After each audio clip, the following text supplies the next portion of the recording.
am on camera. Hello, and welcome back to Pine River Bacchus. This is night, it feels like an eternity, night number 3 of straight boys and girls basketball games. Wait, do we have girls on, what day do we have girls? Tuesday? Tuesday night, yep. Okay. So this is day 3. And we got Belgrade-Brooten-Elrosa and Pine River Bacchus tonight for the matchup. And we're very excited to have BBE here for the first time in probably many decades or many centuries that they have been in the Pine River Bacchus gym. Might be the first time ever, and hopefully starting a long-term relationship on the basketball end of it. It's gonna, I want to say this, coming into this game, it's gonna be an uphill battle for the Pine River Bacchus Tigers. Just to look at into last year, BB, one of the best in the conferences, one of the best probably in our sections as well. Playing Nevis, the section championship game was Nevis, the section. It would have been the section or whatever. They played Nevis and they lost to Nevis 61-58. But as you know, last year the Minnesota State High School League didn't have any type of competitions after that section championship game or that second game to the championship. I don't remember, but it was a fun game to watch if you were there, and it was a memorable game as well. But now BB is going to be here, and it's going to be an uphill battle for the Tigers. We're looking at, I think there's 2 6'5" centers that the Tigers are really going to have to watch out for, and just a lot of height on this BBE team, and also speed. It's not every day that you get to see a team with a lot of height, but also a good amount of speed to them. So we're going to be really excited to watch this game. First, we got the JV though, and then we'll move into the varsity. But it's looking right now the Tigers on a little bit of a hot streak, or a one-game, I should say, hot streak, playing the LaPorte Wildcats yesterday night, and then on Tuesday or yesterday, and then last week playing the Cass Lake Bena Panthers, who played the Nevis Tigers last night, and actually Nevis beating the Cass Lake Panthers. I can't remember by how many, but it was a solid 7, 8, 9, 10, 11 points. Cass, and then also BBE playing Royalton last night, with them getting a win there, and they're 2-0, and the team they played first, can't remember also off the top of my head, but both of these teams playing last night maybe can give the Tigers a little bit of an advantage with them playing LaPorte. And with BB playing Royalton, it kind of seemed like that's the LaPorte for Royalton. But I think first off, people might be wondering why BBE is here anyway, why we're playing them. And one of the things I did before I retired as AD, I tried to get a game with the girls team down at Belgrade because they are a section game and they're one of the better teams in the section. And you always like to try to, to get a chance to look at the competition that you might be facing when it comes tournament time. And that's why, that the games are scheduled with BBE. Like I said, a section game for us, one of the better section teams. Get a chance to see them, see how they play, the style of ball, some of the individuals on the team, and how we might size up against them. And then you play them, and however it turns out, if you do play them again in the section tournament, you can make some changes or adjustments and hope for a better outcome in that game if it didn't go well the first time around. Their girls team is very, very good, and I haven't seen their boys play, but I'm sure it's going to be a much tougher game than what we saw last night. And I think with saying that, I think if you can really solidify yourself as one of the better programs in the state of Minnesota by both having a pretty good girls team and a good boys team. Yeah, and that's true. A lot of times when you see a good program, you'll see it on both sides, boys and girls, and they just kind of want to keep up with each other, maybe if you want to call it that. But it does become apparent after a year or two. Good boys program, you have a good girls program, and the other way around. You have a good girls program, usually a good boys program will follow. And the other thing that you look at when you look at some of the better teams in the area, in the state, is one of the biggest things that I've seen in the past is how long has the coach been in position at that school. And schools that are constantly changing coaches after a year or two usually, don't have a very good program. But schools that do have a coach in place for a number of years, they usually get things turned around and are pretty strong. Well, and within you saying that, Randy, one of those teams in my mind, especially in the section itself, is Nevis, and Nevis playing them. That's one of those kind of teams that's had good coaches, a couple of changes there in the assistant coaching position, but really a good program, which hopefully our boys basketball team will look at as kind of maybe a model of some sort in growing our program a little bit. Well, a lot of times that happens, and maybe a coach from one program will jump over to the other program, an assistant or something like that. So it does just seem to kind of follow suit. When things go well on one side, they go well, for both teams. So Tigers off to not a hot start like they have been in the past couple games, especially in the JV, coming right out of the gate and kind of having a little bit of a stumble. But hopefully the Tigers will get back into rhythm and we'll see something happen. So let's go with starting lineups for the Tigers. Number 21, Ethan Rugroden. Number 12, Anthony Van Horn. Number 33, Robert Bukers. Number 20, Burke Netland. And number 2, Andrew Bukers. On the Belgrade-Brooten-Elrosa side, it's number 2, Brady Schwinhammer. Number 11, Gannon Walsh. Number 22, Jamison Reed. Number 23, Gavin Campson. And number 33, Tanner Shelton. And the Tigers for sure outsized, I would say, comparatively to the BBE boys. And a steal there by number 33, Shelton, on Van Horn. And Shelton's going to take this one all the way to the rack. And you know what this kind of reminds me of is last night LaPorte Pine River game when you saw the size comparison between the varsity, especially on that Pine River LaPorte side. Well, what I'm seeing right now is really a poor job by Pine River Bacchus trying to start their offense, making passes when they're 50 feet away from the basket. You can't start an offense like that. You've got to get the ball over they're trying to enter it to the wing, and pass is too long of a pass, and it's too easy for the defender to step up and pick it off. They got to bring the ball to a side, get it to make a nice short, crisp pass, and then get into their offense. Right now, this is probably as bad as you can get executing an offense. So, Coach Janelle, I'm sure he's going to try to shore that up right now with this timeout. Just not doing a job at all.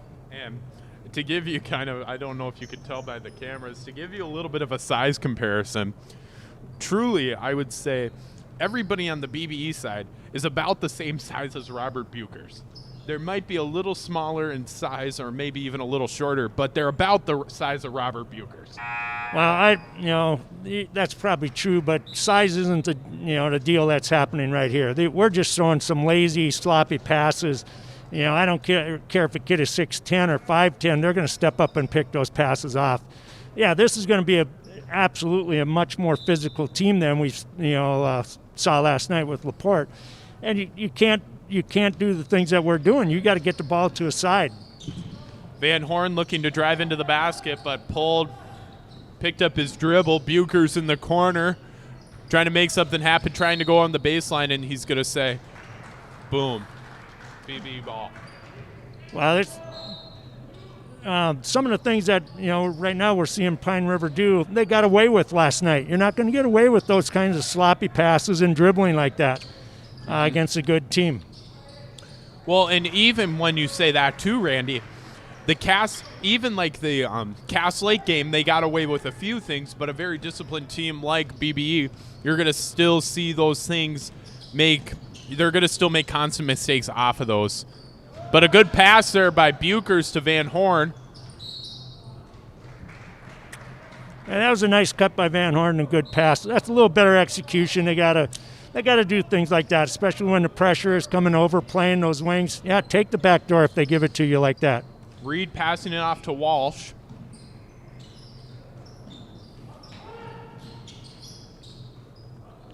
Reed up top, the top of the key. We're going to get a foul call here by number 20, Netlin. And that's going to be his first personal foul, first team foul. And the pass in is going to be by Campson. Shelton looking to Campson, and Campson goes right in. Easy basket for BBE. Again, nice pass, nice execution by the BBE guys right there.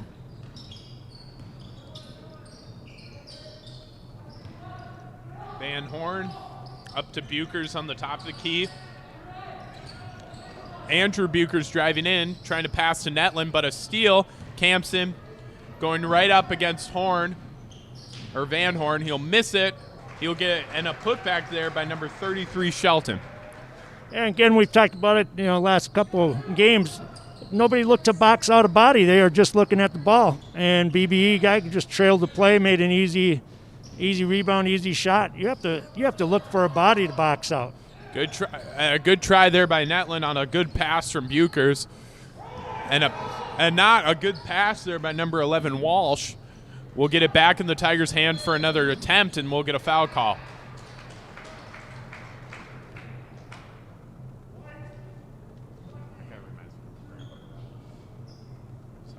Yeah.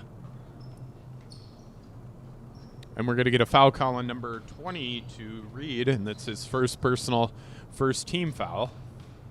Rugg-Roden for 2, or shooting 2 right now. First one's a miss.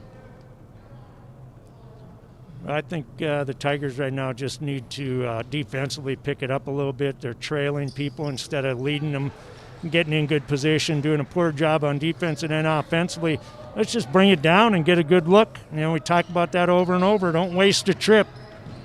And that's going to be number 11, Walsh, going right into the basket, and a travel call. Rugg-Roden, if you saw that last one, kind of just let Walsh blow by him. Yeah, it didn't. An easy in. Really didn't slow him down at all. Good help defensively, though, and get that turnover on the travel. Andrew Buchers, a double team there. And that, I think, Randy, what we saw down there is a help so Walsh went down to help on that. Well, on that corner, and then that wide open 3-point shot. Well, I'm not sure why they're 3 trips in a row. They don't use the pick. You got Buchers coming up and setting the pick, and they don't use it. What's the point of him coming over and setting that pick? They got to set. They got the pick set. Use that pick. And that was number 33, Shelton, going just right off the dribble, doing kind of a spin move right on Buchers, and Buchers not recognizing it. And really what you're seeing, though, too, is that pick. When they set that pick, they're not looking into the basket. No, they're looking out for a pass. That's going to be on number 2, Schwinhammer. And that's his first personal foul, second team foul. Rugg-Roden passing in the ball, and that gets almost picked off by Reed, intended for Netlin. But this is, kind of a turnaround for the Tigers, kind of what's happening last night with them taking it to the Wildcats from LaPorte. The tables have kind of turned, and the same thing's happening to them. They're a much better team than what we're seeing right now, but, they're really, really being sloppy. So, number 3, Cohen. Number 14, Masty, and number 2, we got another 2. Don't know who that other 2 is. Maybe Birch. Oh no, that might actually be Schwinghammer. And number 2, Birch, might be playing. That other 2 up top? Van Horn threw a pass there, and there was absolutely nobody that was going to catch that ball except a guy in a white jersey. Rugg-Roden to Buchers, and a good try by Buchers, and he'll get a putback, a grab off his own rebound, and it's going to be not an and one, but a shooting situation. That's good position, a good pass in there, but Buchers, going against some taller guys than he's seen, he's got to give a shot fake, and get that guy off his feet, and then go up strong and finish. And he didn't do that on either one of those shots. He did draw the foul, and he's got the free throws. heated, but Birch is going to be his first personal foul. That's the third team foul for BBE. And the Tigers only making points right now off of a singular free throw. That goes to Masty in the corner. Rugroden with a good board. And now push up by the Tigers. Bucher's getting outnumbered. And the Tigers have got to hustle on these if they want fast breaks. Good passer by Buchers to Robert Buchers. And the Tigers have got to get fast break. Beautiful pass right there by number 23 Campston to number 3 Cohen. Yeah, it was better execution that time by the Tigers on the offensive end, but then again, no one back defensively, and someone's responsible to be back there. A good try. They weren't there. Sorry, and a good try by Buchers. And that foul is going to be on number 2, Andrew Buchers, his first personal foul, second team. Number 24. Oh, no, that's going to be on number 2. There's no 22, but 12, Van Horn, and number 21, Rugroden will be out. Number 32, Hurd, and number 24, Burns will come in. 1-19, Tigers losing by 18. 10 minutes left to go in the first half.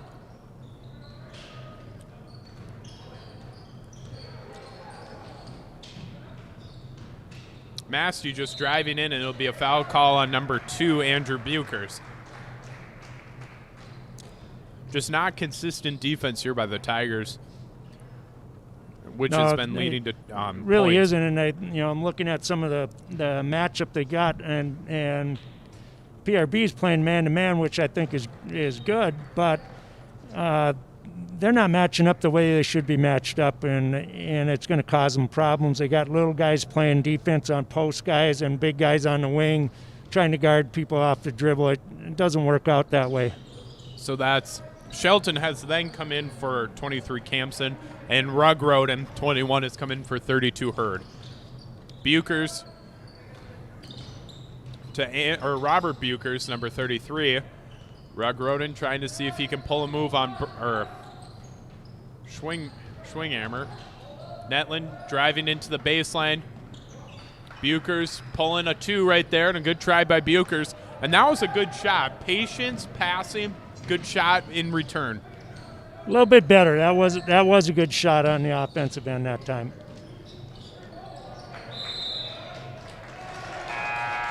And great defense by Rugroden. All right, let's good stop on the defensive end. Let's see if we can get something on the other end. Again, let's get a good shot, get a good look at the basket. Andrew Buchers bringing up the ball. 9:20 left in this first half. Number 32, Hurd will come in for number 21, Rugroden. And a good backdoor there by Buchers will go out to Burns for 2. A good shot. Masty with the rebound. That was better. Schwinghammer for 3. And a long 3. And Randy, I know you would probably, we talked about this last night. Don't swat at the ball, grab the ball. Yeah, you got to go up and grab it. And again, I just don't see people boxing out. I see people going for the ball instead of going for a body and boxing out. And I know we've said it over and over, but it's still happening. Rugroden picking up his dribble right at the 10-foot line. And a skip pass to Rugroden. Masty playing on him. And it'll be a pass to Schwinhammer. And what would you say about picking that ball up around that 10-foot volleyball line? Well, they never got within 25 feet of the basket on that offensive end. That's a poor job offensively. They didn't attack at all. And if you're going to score, you got to get into the lane, for either a layup or an easy shot or a kick out. But right now, we're playing basketball 25, 30 feet away from the basket, and Rugroden, that's the third time he picked his dribble up out top there. You just can't start an offense like that. And Schwinhammer playing tight there. Buchers passing it right to him, and a good block there by Buchers on number 1, Walls. Well, at least there was someone back defensively that time. That was better. And so my thing is now is they were off. BBU was off to a hot start, and now it's kind of looking like they kind of have slowed that momentum down. Well, I think they put some subs in a little bit different lineup here, and they have slowed down a little bit. They came out, like you said, really fast and hard. Again, Rug Roden, dribble, and gets nothing out of it.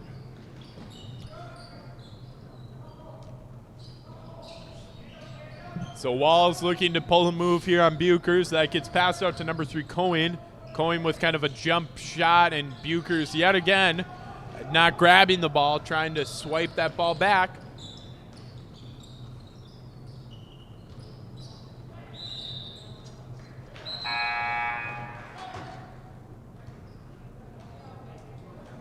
We got a substitution. Number 14, Massey, will come out, and number 35, Jones, will come in. And number 32, Hurd, will come out, and number 12, Van Horn, will go into the game. 7:12 left to go here in the half. It's 1-19, Tigers down by 18. Let's see if the Tigers can pull a little bit of a momentum switch here and see what happens. And that goes to number 3, Cohen. Buchers getting it and trying to get a fast break, but Jost won't produce, and Rugrod wide open there on that short corner. And he'll try for 3, and it's good.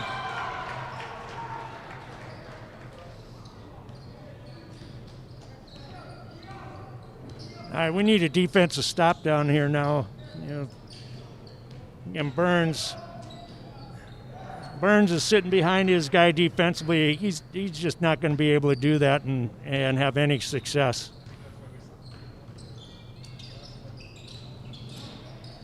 Rugrod for another 3-point shot, and sometimes it's best to shoot one and wait a bit. Well, it was an open look, so I think, he was just feeling like he might as well get it up, and they have been turning the ball over quite frequently on the offensive end. So you know what? I'm not too down on that shot. You got a shot, take it. Number 11, Walsh, and number 22, Reed, will be coming in to the game.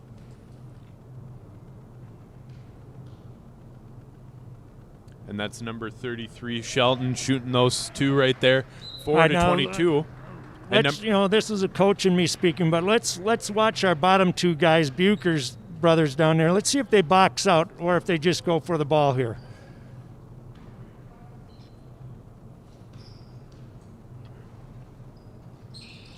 And a little bit of a box out there by Andrew Buchers and a little bit by Robert Buchers. Just not enough. I almost lost that rebound, but luckily, they did come out with it. Andrew Buchers looking to the basket, looking for brother Buchers, cutting down the lane. And I would say, one thing Coach Reaver always said was you don't get points for dribbling. And I think the Tigers are doing a little bit too much of that. Way too much. Sometimes a pass is a picture's worth 1,000 words. A pass is about that same analogy. Yeah, at the same time, if you're going to pass it, it's got to be a decent pass, and that was not a good pass. And that's Shelton taking that ball in for an easy 2 points, 4-24, Tigers leading by 20 with 5:15 left to go in this first half. Rugrod dribbling way too much yet again, and he drives in, but still. Yeah, there was no pick. I think Burns stepped up and tried to sort of set a pick, but it was not a good pick at all. And then Rugrod just kind of went off on his own there and tried to make something happen. And he got to the line. So, First one's a miss. 23, Campson will come in. Number 20 and number 3, Coyne would come out. Number 24, Burns will come out, and number 20, Netlin will go in. Rugrod for his second one will be a miss opportunity, and Campson will get it, and it'll pass to then Reed. It'll eventually get to Reed. And Reed just driving in and making quick work of the Tiger defense with a rebound there by number 35, Jones. Again, no one looking for a body to box out, looking at the ball. Kind of a typical JV mistake, but they really need to shore that up. Rug running for a good 3. And a timeout called by Mike Donnell and the Tigers. Yeah, I'm not sure, when I was coaching, I hate to see a JV team go in and play a zone, but right now, that might be something Tigers should look at. Again, I'm not a fan of that, but this offensively, they're just doing whatever the Jaguars are doing whatever they want to do, and the score's showing it down by 19 here. You got to make some kind of adjustment, some kind of a change, and again, it's a JV game, and they're learning. So I'm not against them staying with the man-to-man, but if they got any hope, in this game, they're going to have to make some adjustments somehow to stop BBE offensively.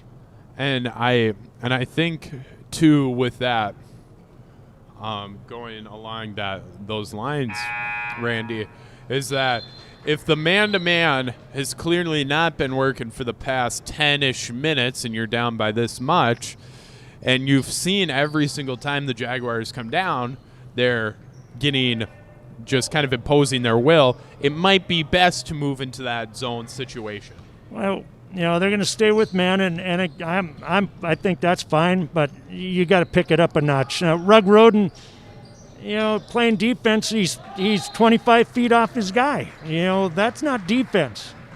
To me, that's a waste of time. Someone's got to step up and play defense, and Rug Roden was standing under his basket while this guy was on top of the key shooting a 3.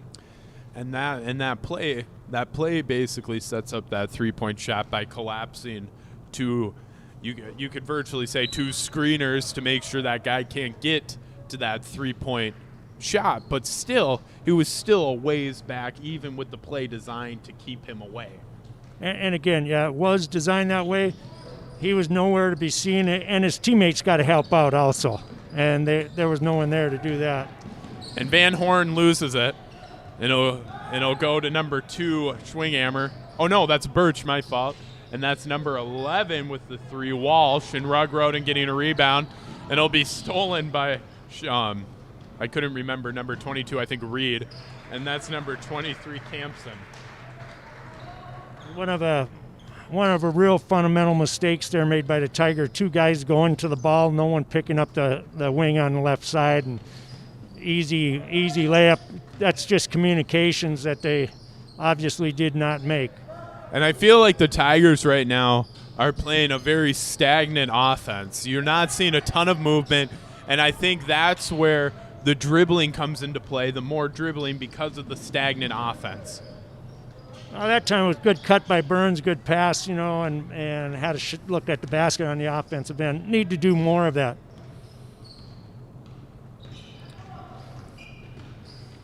Netland for a good attempt on a drive.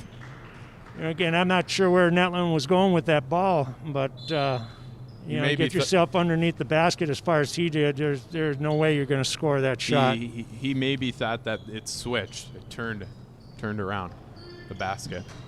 No, you didn't like that joke. Okay. Masty in the corner for 3, and it's good.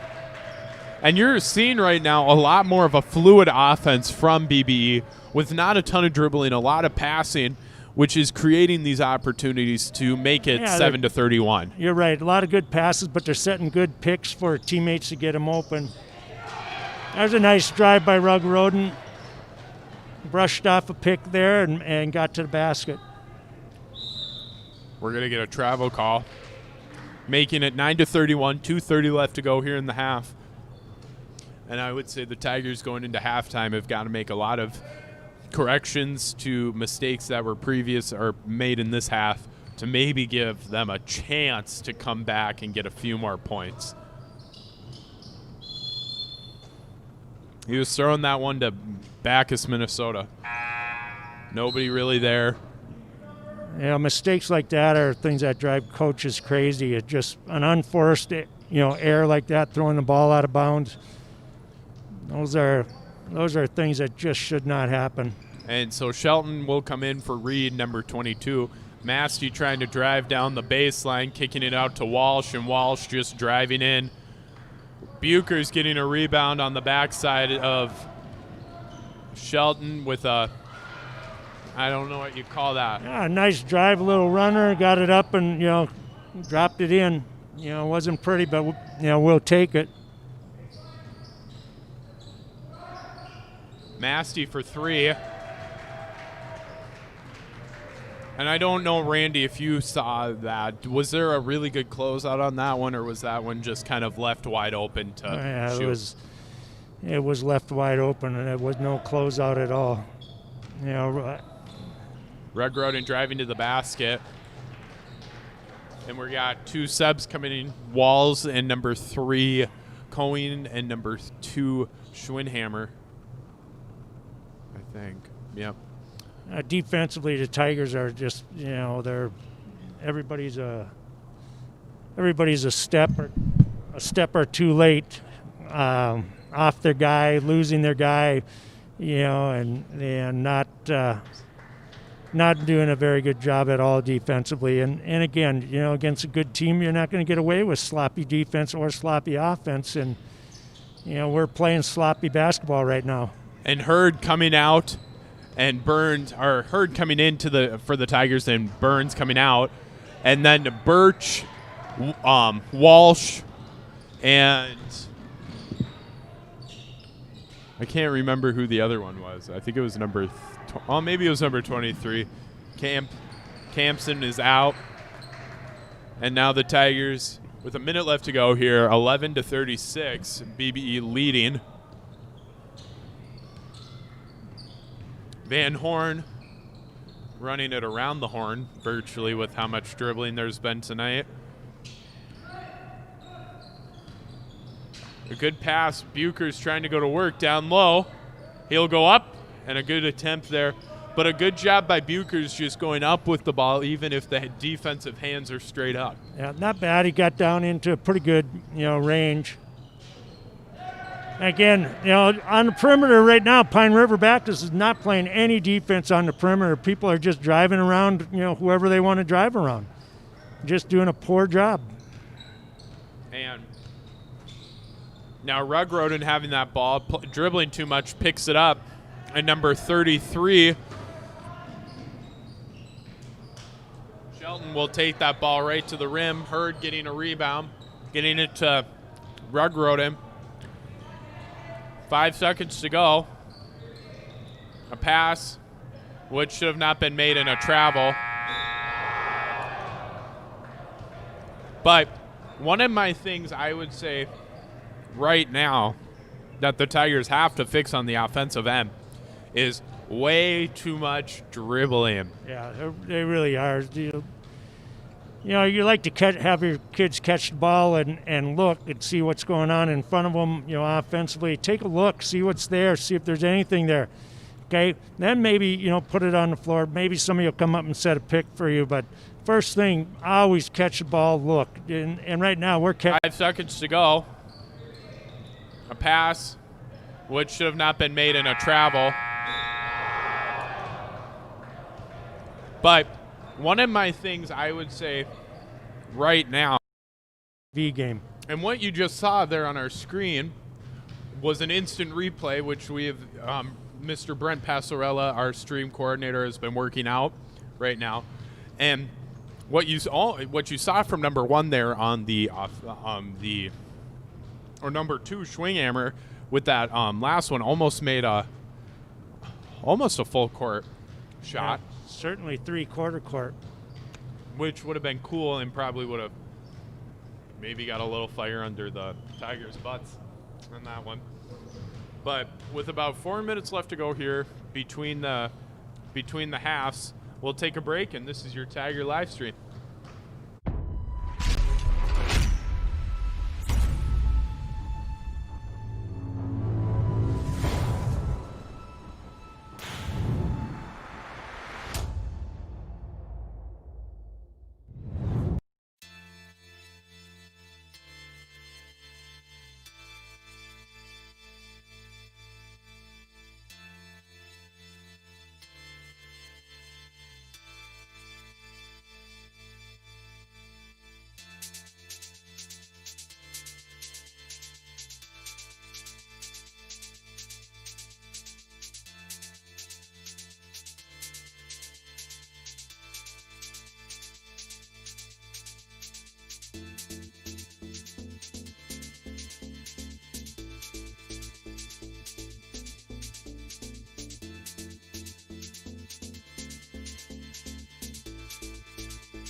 And we're back here in the Tiger, in the den here for the second half of the Tiger game.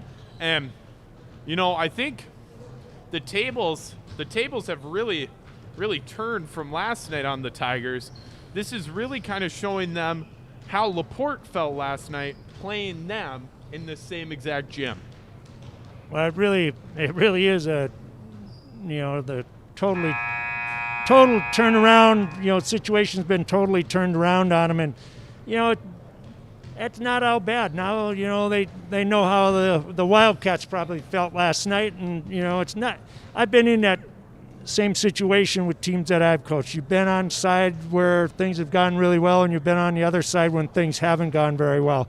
And there's nothing wrong with being on both sides of that thing, just so you know how, the other kids from whatever school feel when things are going whichever way. Well, and also not taking wins for granted either. Yeah, really taking wins and saying, like, this was a good win and learning things from it, because the next night you can be down by a fair amount. And,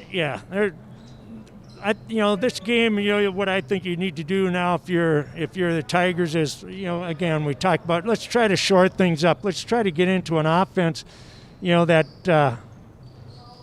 attacks the basket instead of playing 25 feet away from the basket. And then defensively, guard your guy. People are just letting their offensive players roam wherever they want to roam. And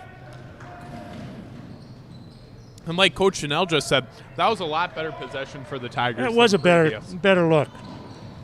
Except for that pass from Travis. Jeez Louise. And that's Shelton for 2. And so number 33, Shelton. Number 14, Masty. Number 32, who just came into the game, Vonfold. Number 20, Hagen. And 22, Reed. On the Tiger end, it's number 2, Buchers, number 22, Travis, number 20, Netland, number 12, Van Horn, and number 21, Rugroden. Yeah, what I liked that time, Buchers did, gave a ball fake, before he went up, and that was good. He got the guy off his feet. He didn't finish. Here we are playing defense, or I should say not playing defense, and just letting guys, go down the lane. You're not going to win very many ball games playing defense like the Tigers are right now. Rugroden holding that ball up there way too long. Yeah, again, Rugroden's out by half court trying to start an offense, and you just can't do that at any level. That's not where you start an offense. You got to bring the ball up into the front court. People got to get down low, break to the wing, so you're receiving the ball on the move, and they're standing out there looking at him, and he's standing looking at them. So that number 3. I can't remember. Number 3, Cohen will come in, and number 32, Vonfold. Vonfold? Yeah, will come out.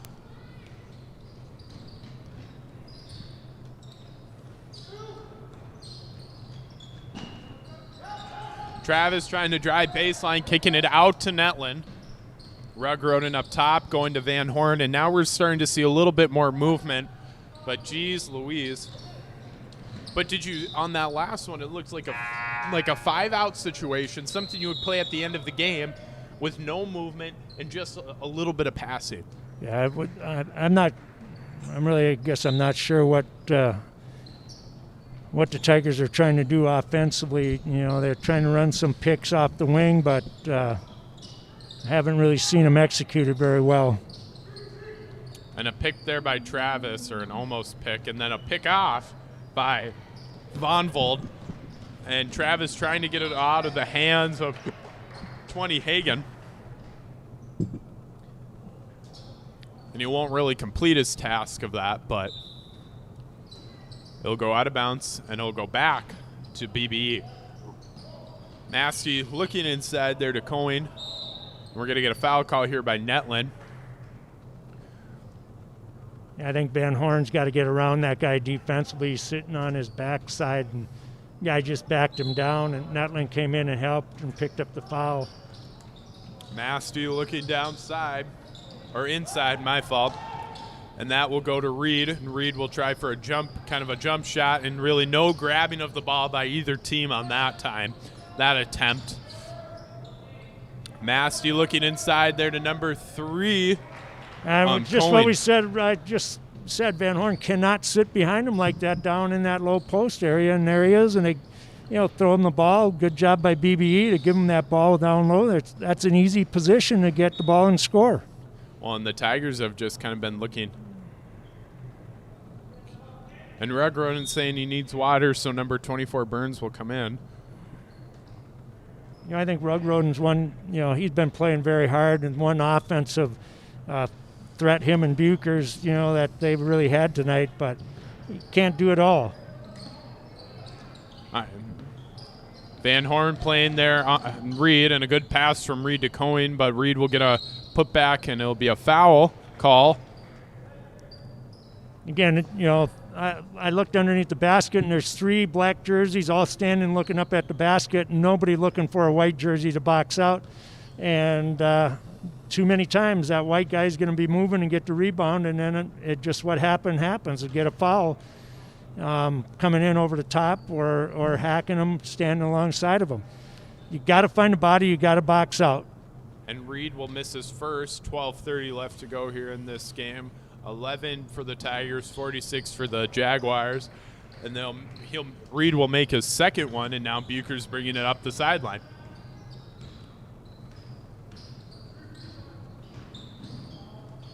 And a good pass there by Buchers, and a good court awareness by Travis to do that cutback.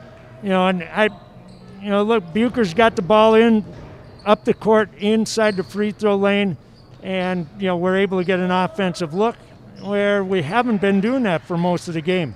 And again, sitting behind defensively, too easy. So Bucher's setting up another play, a screen there from Travis. He's looking for that back door. Travis getting in front of Von Fold. And it'll be kind of Again, Bucher's going to Travis's side and running a little pick and roll action over there. And again, he gets the ball in below the free throw line.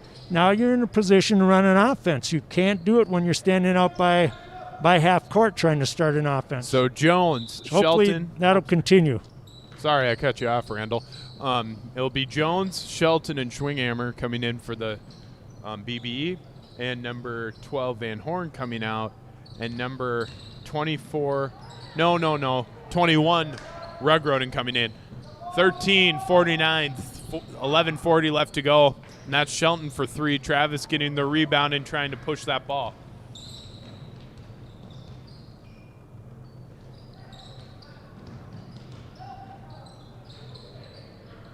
Good rebound there by Travis for 2 more.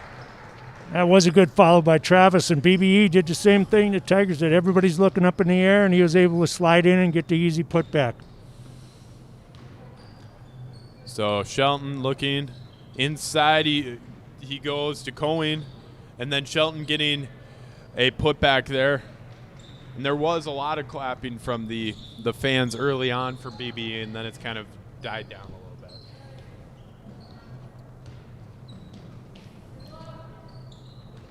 Burns to Buchers. Buchers then going off to the side to Rugrodin. Rugrodin almost pulling up for 3 points. And now we're seeing a little bit more of the passing and movement, but not in the correct way. Well, it's better than what we have seen, and better than what we have seen. At least they're bringing the ball down, and like you said, Caleb, getting some movement. A little bit action towards the basket instead of hanging way out there where there's no way you're going to score. Shelton with the ball up top, getting it to Jones. That's number 1 right there. Walls with that ball. And it'll go to number 3. Well, that's Cohen. like the 3rd or 4th time that they posted him up, and our defenders, the Tigers are just sitting behind him. You can't do that. You got to get around, fight to get around that. And a good job there by Rugrodin attacking the basket. But I want to say that, or kind of put this as an open-ended statement that you can answer, Randy. But if I was the Pine River boys basketball team, I wouldn't be too worried, or I would be more worried. I'm trying to think about how to say this, but if I was them down there, I'd be watching this game and thinking, this is how the varsity is going to go if we don't play good, high-quality basketball. Well, and you're right, and they're going to have to play. They're going to have to play on top of their game. Because as you stated, BBE and last year, and I'm not sure how many kids are coming back from that team last year, but I'm sure it's going to be a solid core. Stepping on the floor. When the varsity game starts, our kids better be ready to go. So that foul was on number 2, Andrew Buchers, and that would be his second personal foul, third team foul. And it's going to be 17:54 with 9:30 left to go in the half, or the game. My fault.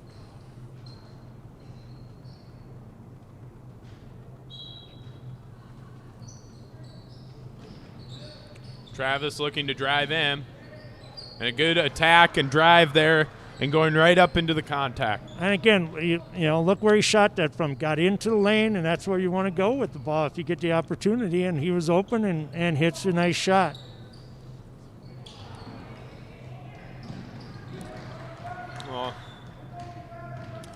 And that was kind of one of those things that BBE just kind of pulled that we said the Tigers should be watching out for. It's picking up the dribble and then waiting and passing.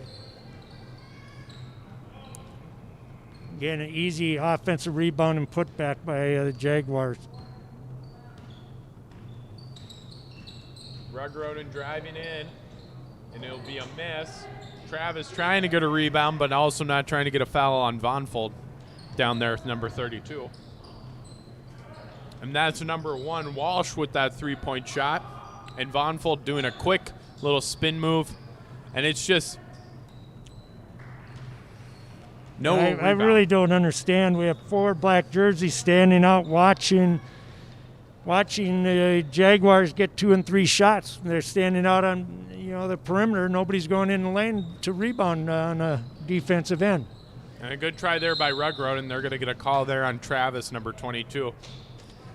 I give Rugroden credit. At least he's attacking the basket right now, going to the hoop, trying to make something happen. And a correction on that last one, on the foul before, it wasn't actually Buchers. It was Travis, number 22. And they're saying, kind of like what happened last night, the clock can just keep running. Yeah, let's roll the clock. The official just stepped over the score table and said, let's get it going. And that is number 20, Hagen, with that attempted shot. And that's number 24, Schultz, with the three-pointer. And the Tigers, and I think now more than ever in this game, they have to really assess what's going on and say, how does this not happen again? And that's what that's what they have to do, and it really isn't, it isn't anything that's it can't be fixed. That's out of their reach, but they just have to do a simple couple of fundamental things, and I mean, that would help a lot. Simple things like offensively attack the basket, defensively box out, move your feet. Those are things, that, part of it, a big part of it, boxing out is mental, and we got to get focused when you're on the floor and be ready to do those things. And a good job by Travis getting the block, and then looking up to the open guy and passing it up for that fast break layup that you just saw from Rugroden. And Wallstrom, number 50, was the one to make that putback off his own shot.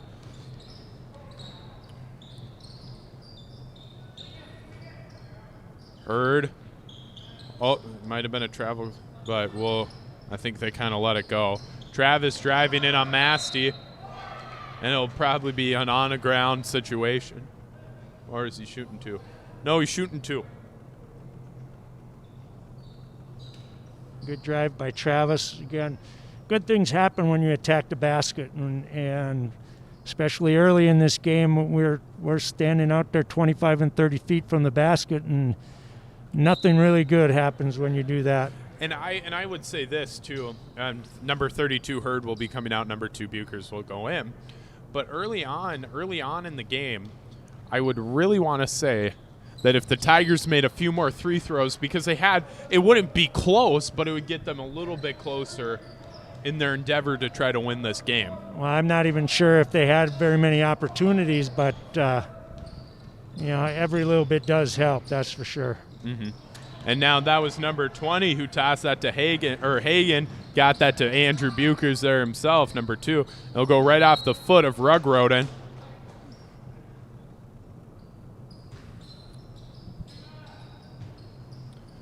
So 5 minutes left to go. Or no, I shouldn't say that. More like 5:10 left to go here in the second half. 22-65 with Reed just making that quick layup. I said at halftime this could be an 80-point game if we didn't shore up the defense, and it looks like that's where we're headed. And that's a pass from Rugroden to Travis, and a good extra pass there by Travis to Netland will get the Tigers to 24 points. That's what happens when you penetrate and get into the lane. I've said it over and over, but there's a good example. And good defense there by Anthony Van Horn. And we'll get a foul call on Massey. His 3rd personal foul. It's going to be 3rd team foul. And number 2, Schwinhammer will come in. And number 20, Hagen will come out. And you can really tell by BBE, just based off of coaching last year and also coaching this year, is a very disciplined team when they want to be, but they also can be somewhat of a destructive team if they're not staying that's with every team, but not staying pretty disciplined to the plan in this JV game. I think, obviously they're doing a much better job than the Tigers are. But, you have your moments. Every team does. Mm-hmm. And Rugroden was that one shooting for 3. Reed giving up a dribbling clinic right there on Rugroden. And that's number 2 Schwinhammer for 2 more points. Again, no help at all there. And, whoever the defender was on the outside, they lost him. And pretty easy layup for the Jaguars. So Rugroden with the ball. Buchers for a long 3 from Bacchus, Minnesota, and it's good. The subs are in. The timeout will go to Mike Donnell and the Tigers. It's going to be a full timeout. We'll take a minute break, and we'll be back on your Tiger live stream.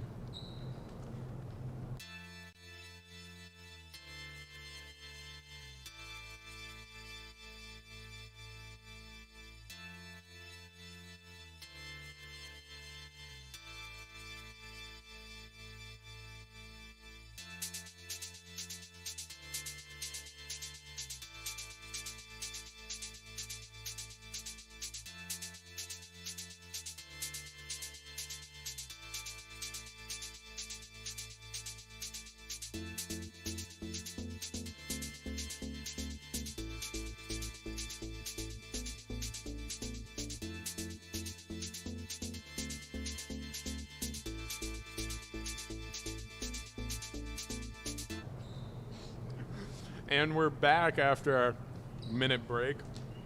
Tigers losing 67-27 with 3:15 left to go here in the half.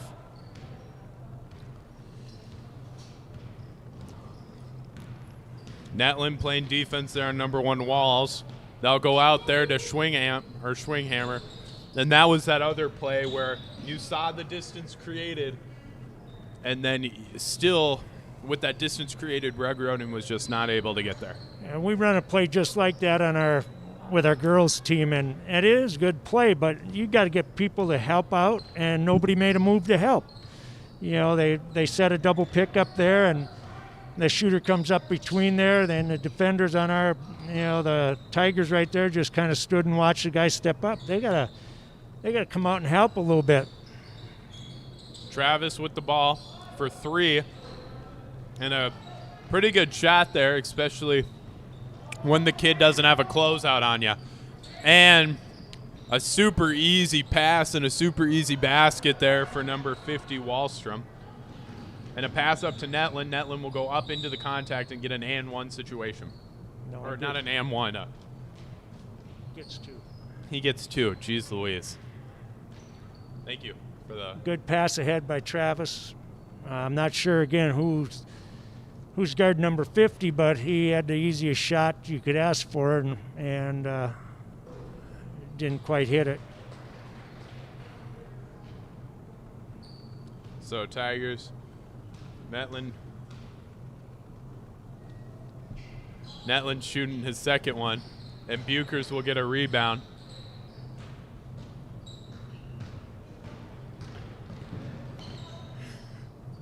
The Tigers still down. 1:30 left to go in the half. Running time too, and should have been called something there.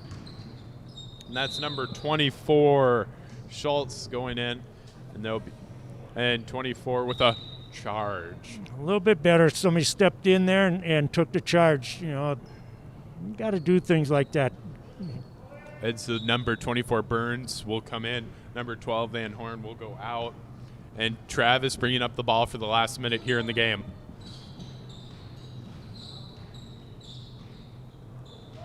Netland in the corner, getting it out to Buchers. Buchers trying to see if he can drive it. Rugg rode him, dribbling way too much yet again. Something that we talked about with the Tigers. And 30 seconds left. You would want to think you would get some points. And a good pass there to Burns, but it'll go off White's number 1 Walls, and it'll go back to the Tigers. 30 seconds left to go here in the second half. Rugg Roden trying to see who he can pass it to. It'll go to Travis. Travis to Burns. Burns going by, and we'll get a push call on Schultz. I'm not sure what that out of bounds play was, but there was not one pick set, so I'm sure there's supposed to be something. Travis with a quick shot, but the game would be 28-67. Tigers losing to the Belgrade-Brooten-Elrosa Jaguars. And now we'll take I think it's 20 minutes, 20-minute break. We'll be back here on the Tiger live stream.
Oh, geez Louise.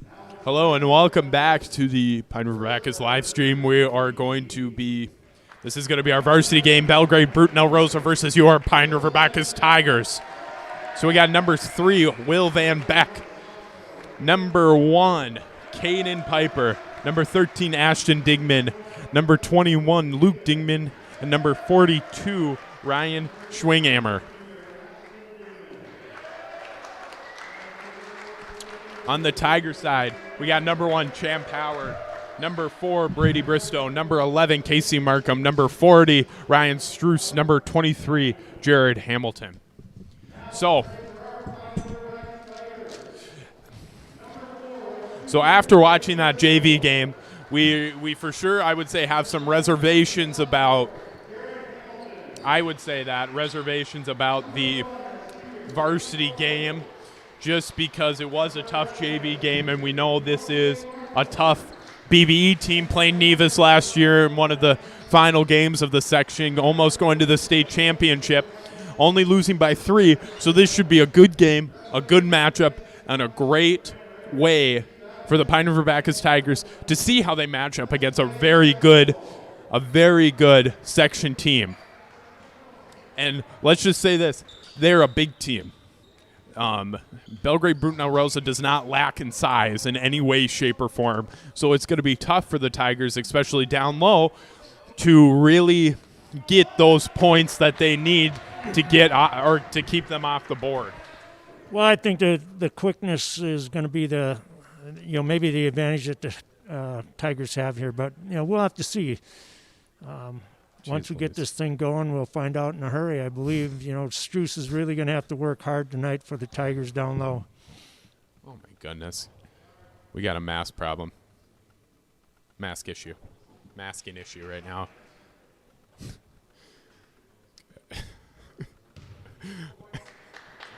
Hamilton's going up against number 13, Digman. And the Belgrade-Brooten-Elrosa Jaguars right off to a good start there. All right, man-to-man defense for the Tigers. And we got a charge. That was not a very good defensive play by Markham there.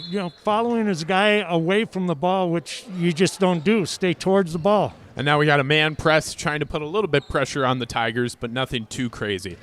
Markham trying to see, but almost a double trap right there, and a great job by Markham, but Struess not being able to get that board. Yeah, Markham made a nice drive there. He's got to be careful. They're kind of running a little, blind side, double team trap kind of deal.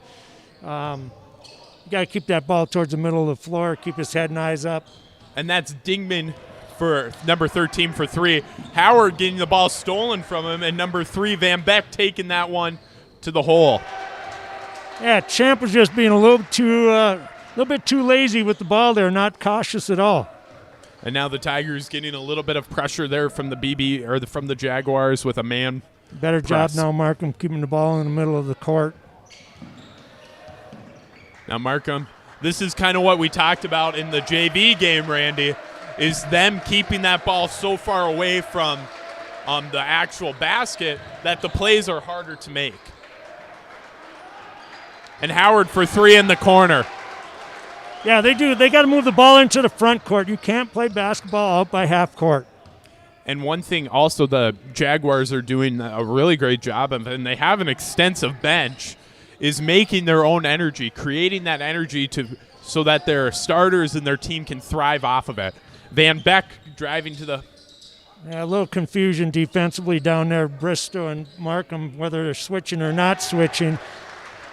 Just about cost them. And that's 21, Luke Dingman for the 2-point to make it 3-4 Tigers up only down by 1, 16 minutes left to go in the half.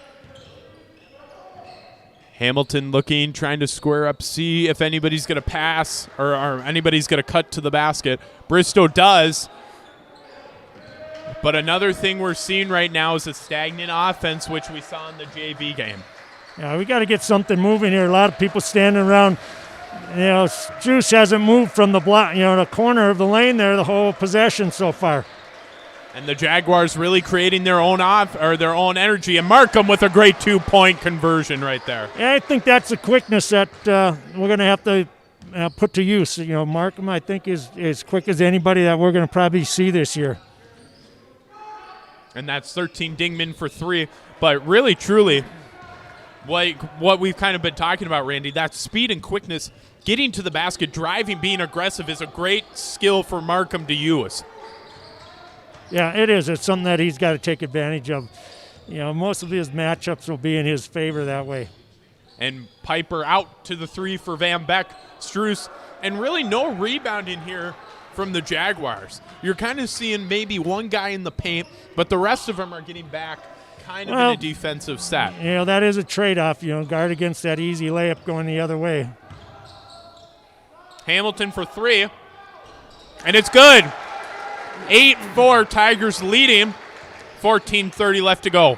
Again, Struess did a nice job. He got the ball down low. Defense got to collapse and help out, and able to kick it out to Hamilton for a nice, easy shot. And now the Tigers trying to create some energy for their starters. Dingman down in the blow post. Fadeaway move, won't make anything of it. Bristol was lucky. He should have been over here a little bit further defensively. And a 3 for Bristow. Hamilton will get a foul call there. Oh, a jump ball. Yeah, wowzers. I think the only thing that saved him is Hamilton was up there as high as the Jaguar there to get the ball. Otherwise, certainly would have been over the back call. So now the Tigers getting another opportunity off of a 3 from Bristow. And it will be a wide out pass to Bristow.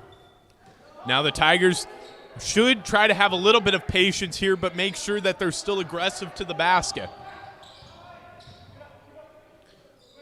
So, and as you're seeing right now, they've pulled in that offense a little bit, so they're not, now they're bringing it back out. So I retract my statement. So now Howard's got to get back to play defense.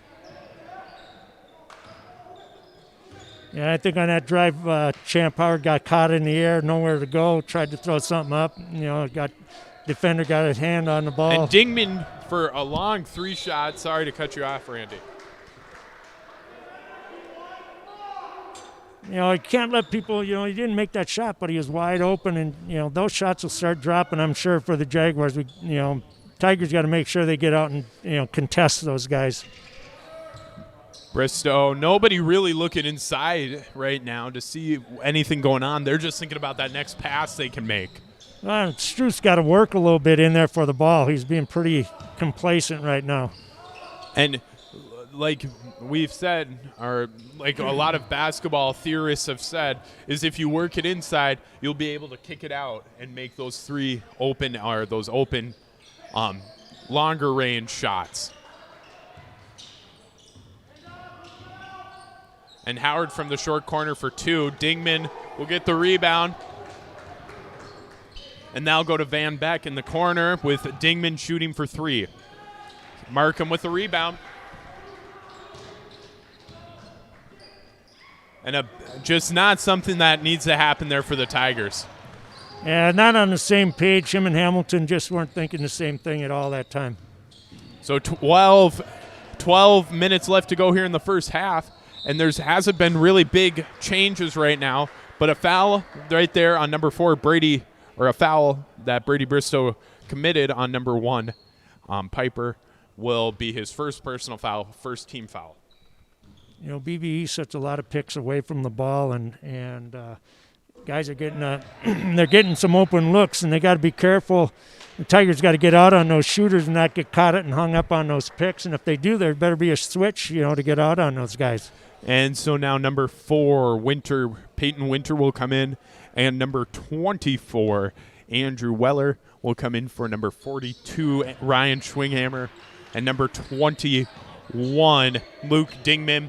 And both of those 3 throws were made, making it 8-6, 12 minutes left to go here in the first half.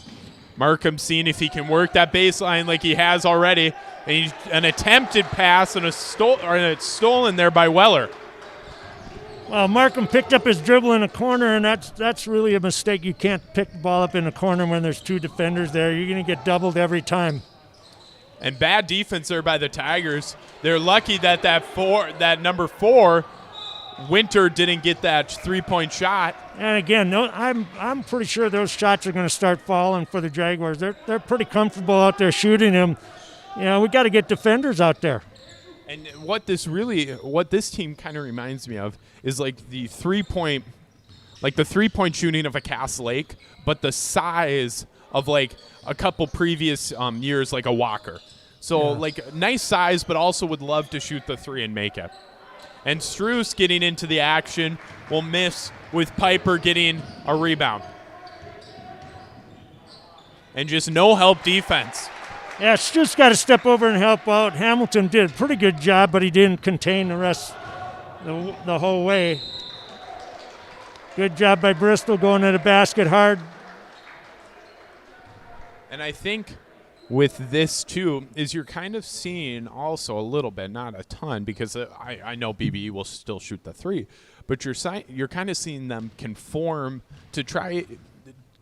and noticing that the Tigers are not that great of a help defense team, so they should be able to just go into the basket. Well, they're helping, but they got to have that third guy in the rotation step down and pick up that open shooter, and that third guy is not in the picture right now. So Dingman will come out, and number 2, Birch, will come in. And then Markham will come out, and number 5, Irvin Tulinchek, will go in. 10-8. Tigers leading by 2 with 10:50 left to go, and that 3 was from Piper. And that ball's to Hamilton. Hamilton with a nice shot fake and a good job going up. That was a good shot fake, and I wish you'd see more of that in high school kids. Show the ball, give a ball fake, and then take the guy, get him off his feet, take him to the basket. In this case, draw a nice foul, get some easy free throws. And that one for Hamilton, the first one is not good. Hopefully that Hamilton can get another one or get one in here to make it a 3-point game. And it's good. So now Belgrade-Brooten-Elrosa trying to see if they can make something happen here on the offensive end. A couple trips, they've just made a few layups, but they're going to start, we're probably, like you said, Randy, going to start seeing that 3 starting to fall here pretty soon. And it's already kind of started for number 2, Birch, with 3. Well, you just know a team like this that's shooting them the way, even though they weren't going in, they just shot them. Eventually, they're going to make some of those. And Bristow going up, and it's going to be a charge call. And I wish, and kind of like you're talking about the pump fake in high school basketball, number 3, that is Van Beck. We would like to see more of those charge calls in high school basketball. Well, I guess I'd like to see them if they're going our way. That one didn't go our way, but, it was a Bristol went to the basket hard, and I give them credit for that. You got to put the ball on the floor and go to the basket like that. So number 3, you get a charge once in a while. Oh well, that's part of the game. And so that's going to be Brady Bristow's first personal foul, number 4, and the second team foul. Number 4, Winter, and great defense there by Tulinchek. Will get Winter off balance and make it an over and back. So number 22 or 21, Digman, number 42, Schwinghammer, and number 13, Digman will come in to the game. 11-11, 9:50 left to go here in the first half. And a very good defensive game for the most part. Howard in the corner for 3. And a good board there by Hamilton. There'll be a jump call. Yeah, Hamilton just held on to that ball. Good rebound, but he just held on to it too long. You got to get that ball moving again. He's over towards the corner, and Tulinchek went by him, brought that second defender there, and they doubled him up. So Tulinchek going and playing it was a somewhat of a one-on-one there press, but you'll see if maybe he can catch Winter off again. Dingman for 3 up at the top of the key, and a rebound there by Birch, kicking it back out.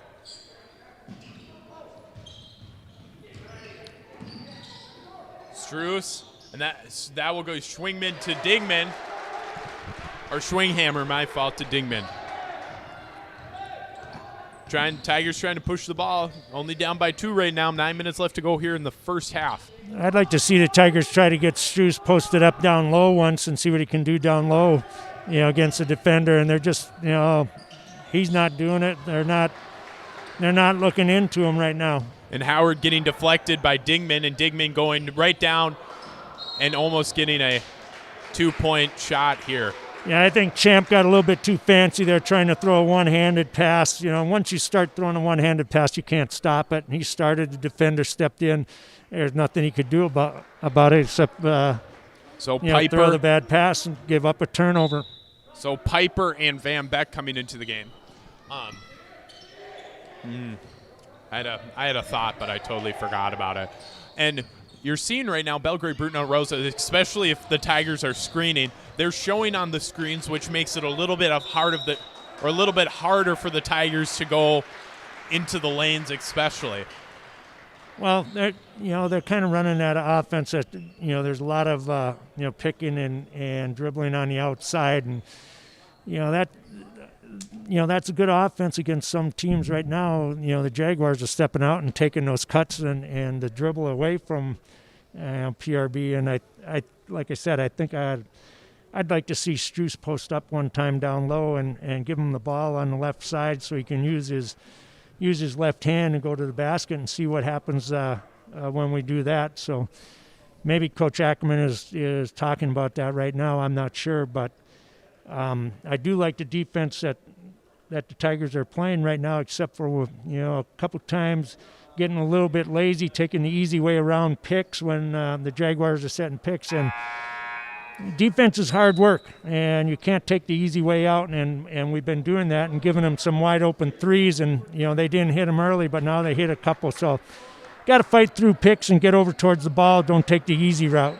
And I like that point that you just made, Randy, is especially with a team like Belgrade-Brooten-Elrosa, you can't take that easy way out. You got to muscle with them until the end of the game. And right now the Tigers are doing a great job of that. And there was almost one of those things you were talking about, a post-up right there. It kind of seems like a story right now to hear of a post-up by Ryan Struess. And he's got to stay in along the lane there and work a little bit. Right now, he's stepping out too far. He got to push his way down in there low.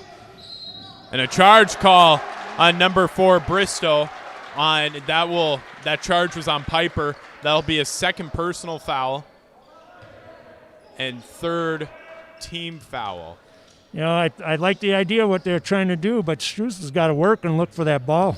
And especially when you have a post up, when you have a post that high, it kind of for sure crowds it a little bit to the offense. Yeah, it does. And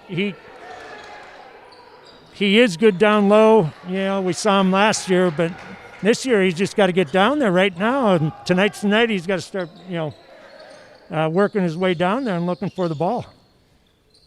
So let's see. And right now he's standing up by the top of the circle, and it's not. I don't think that's a good spot for him. And should have been. And I kind of saw it. I don't know how well people could have seen that one. A cut down by Ryan Struess right there could have given Tulenchek a chance to get that ball to him and make this a tie ball game.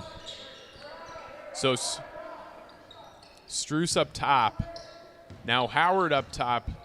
And Belgrade-Brooten-Elrosa playing good defense, but no close out there by number 1 Piper will give Brady Bristow, number 4, another 3, making it 14-13 with 7 minutes left. Tigers playing good man-to-man defense right now. But you see what happened right there, Randy, and you could talk about this a little bit more. In the short corner, Howard just kind of nudged his head forward but didn't really come out and help defense. I thought that was good defense up front. Number 3 for BBE, he's quick with the ball. He's a good ball handler and went to the basket strong. I thought it was pretty good defense, but again, you're right, somebody does have to come over and help in those situations. Now, Struess should be looking for the ball down low. And there we go. And now Struess is going to go to work. And that's what we've been wanting all season, Randy. Yeah, that's, I'm not sure why he doesn't work a little harder. He's a big guy in there, and he can get to the basket, and he does a good job with his left hand. He is left-handed, and he goes strong with it. And it's 16-15. Tigers leading by 1 with 6:30 left to go in the half. Belgrade pushing the ball, seeing what they can do, and right there is another opportunity, but just a missed opportunity for BBE. I don't know if that was Hamilton or Tulinchek, again, taking the easy way, following their guy all the way around the picks instead of getting over the top and beating him to the spot. Following his guy is not the way to play it. So now Tulinchek with that ball, then to Howard, and now Hamilton for 3, and it'll just go in and out. Dingman with the rebound, and he'll pass it up to Schwinghammer, and it'll go out of bounds, but staying Belgrade-Brooten-Elrosa's ball. Number 11, mark him in for number 4, Bristow. And a great hustle job there by by Hamilton to get that ball away from Schwinghammer. All right, that play right there, again, Struth way up top, guarding his guy instead of being down towards the ball. That's not good defense on his part. He's got to be over there to help with his teammate. So Struth's down low, and it'll be a travel call. 16-17, 5:30 left to go here in the game.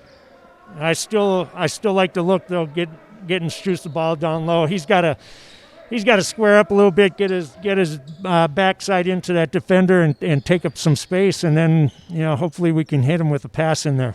And Weller is in the game now, number 24. And Dingman just going to work there on Howard. A travel call. Yeah, Champ was pretty lucky he was sitting on his backside. He's not going to win that matchup. He's just not big enough to handle that guy. So with that being said, now Belgrade-Brooten-Elrosa has gone into a 1-2-2. And they're trying to get the Tigers off kilter, and they do, and Dingman has now got the ball going right into the basket.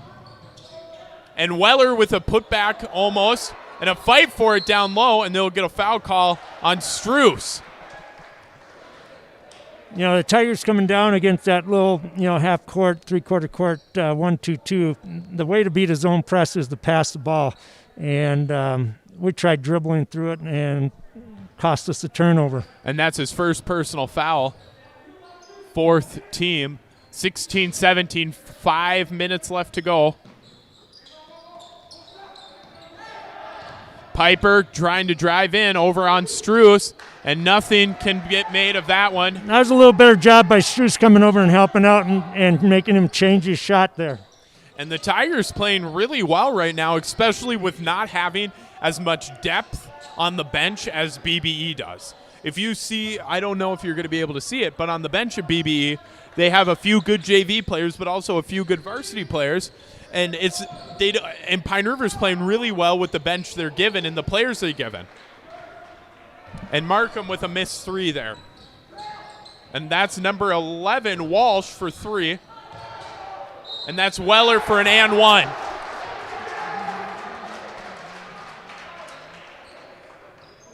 That was not a very, good job by Champ. He was down there, and he just didn't box out at all. Just kind of stood there, stepped underneath the basket, got pushed out of the way, steps back in and gets the foul called on him. That was not a good job. The other night against LaPorte, Champ did a great job rebounding. And right now, I don't know if he's getting tired or what the deal is, but he didn't get after that ball at all like he did the other night. So now we're kind of seeing that little bit of that extended bench come in. Number 23, Kempson, which we saw in the JV game.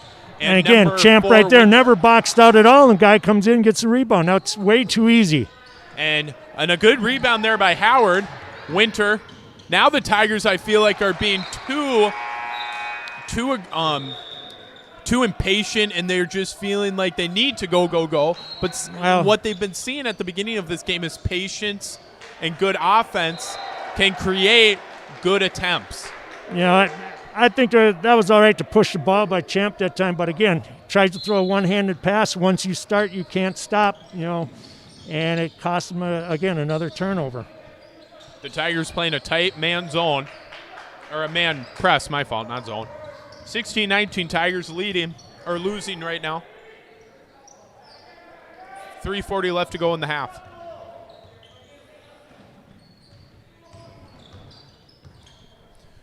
Schwinghammer passes it to Piper. Piper going in, missed. Howard trying to get a rebound. It was going in the hands of Hamilton. Struess almost getting on the ground, and a way far pass over to Markham in the corner. A good pass there by Markham, and an and one. Well, that kind of was an ugly situation that turned out well. Good pass by Markham, a couple of wild passes, bringing the ball up the court, but, they were completed, and Markham hits. Is that Irvin down there shooting? Tulinchek. No, so it's going to be a no. It's still going to be a foul call on number 42, but they wave off the and one, and they just give it back to White. So I think it's a full timeout. So we'll take a full timeout. We'll take a little break here. This is the Tiger live stream. Who took the time?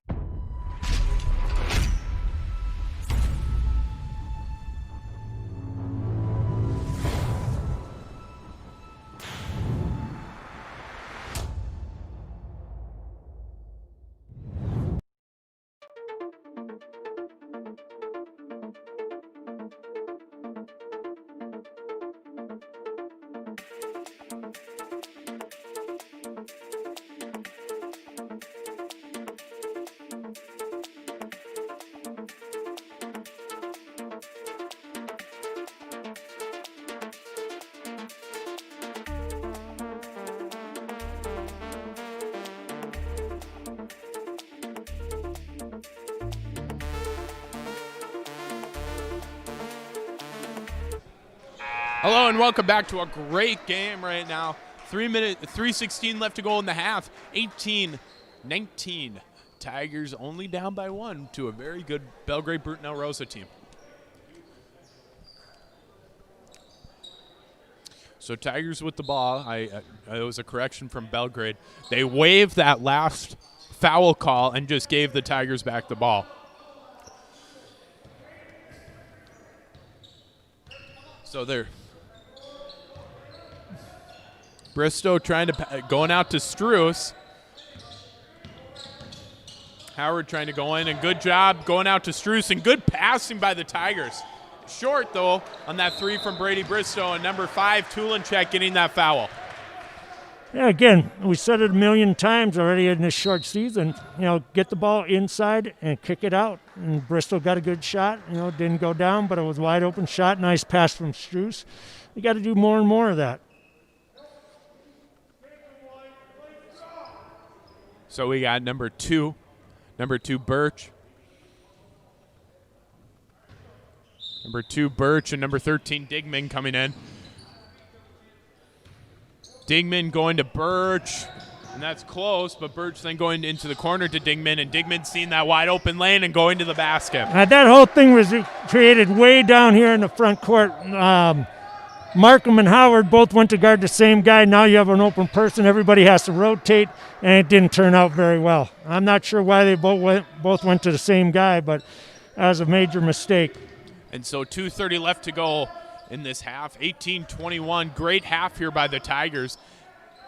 Even on the defensive end, the Tigers have been doing a little better at times, but the offensive end, travel. And again, Struess, I like the idea of him looking for the ball, but he's got to get down low. He's catching it too far away from the basket. And you get down on the block, that's where he can do the damage. So we got Birch with the ball going to Dingman. And kind of the interesting thing, if you look at their lineup sheet, is a lot of them are guards and forwards, which is really interesting, which gives them a little bit more depth in that respect, because I would have said right now, Dingman for me would have been the center, but he's been bringing the ball up the past couple times and even scoring to make it 18-23 with 1:50 left to go in the half. That was a really easy look by BBE. Champ Howard was caught on the backside again, and he doesn't have a chance when he's in that position. He just doesn't have the size. And the Tigers cannot be giving up points left and right here. That could have been a travel almost. And the Tigers can't be giving up points here left and right because if they keep giving up too many points, then eventually, oh my gosh, if they give up too many points during halftime, they might not be able to keep the momentum going. You know, just some little mistakes, you know, with down here. You know, Champ tries to put up a shot that, you know, I don't know if he was watching the NBA last weekend or what it was, but you don't see very many high school kids that can make that shot. Just pull up and shoot the little jump shot. And with a minute left, BBE creating a lot of energy for themselves. Now Struth's got to get down low. And a good three from Bristow. 45 seconds left to go, 21-25. Tigers have to get a stop here on the defensive end. All right, now Champ Howard's going to be in a situation again that's not going to be good. And Dingman coming right down the lane, and a pass from I want to say it was Van Beck to make it 21-27. That was a nice play by Jaguars there. That was a good play. So 16 seconds left. They want to get maybe just at least a basket on the board here to go into halftime with a little bit of confidence. Bristow with 5 seconds left. Casey Markham calling for a screen. Howard putting up a shot, and he'll miss. So 21-27. The Tigers playing decently, or doing a decent job on the the defensive end. On the offensive end, kind of the same thing. But BBE is, I guess I would say, based off of what I've kind of seen, if you've let the Tigers have 21 points with them playing subpar offense or defense. You know, offensively, let's look at that first by the Tigers. I think they got to go, again, get back, get Struth down where he can do some damage on the low block on the left side. He got the ball down there a couple times, and good things happened. You know, scored, he kicked it out. We got some open shots. But he's hanging out, you know, I don't know, 10 to 15 feet away from the basket, kind of in no man's land. He's not doing much with the ball there. And got a traveling called one time or twice. He got called for traveling when he's trying to back down from that far out. You can't, you know, that's not a good position for him to get the ball.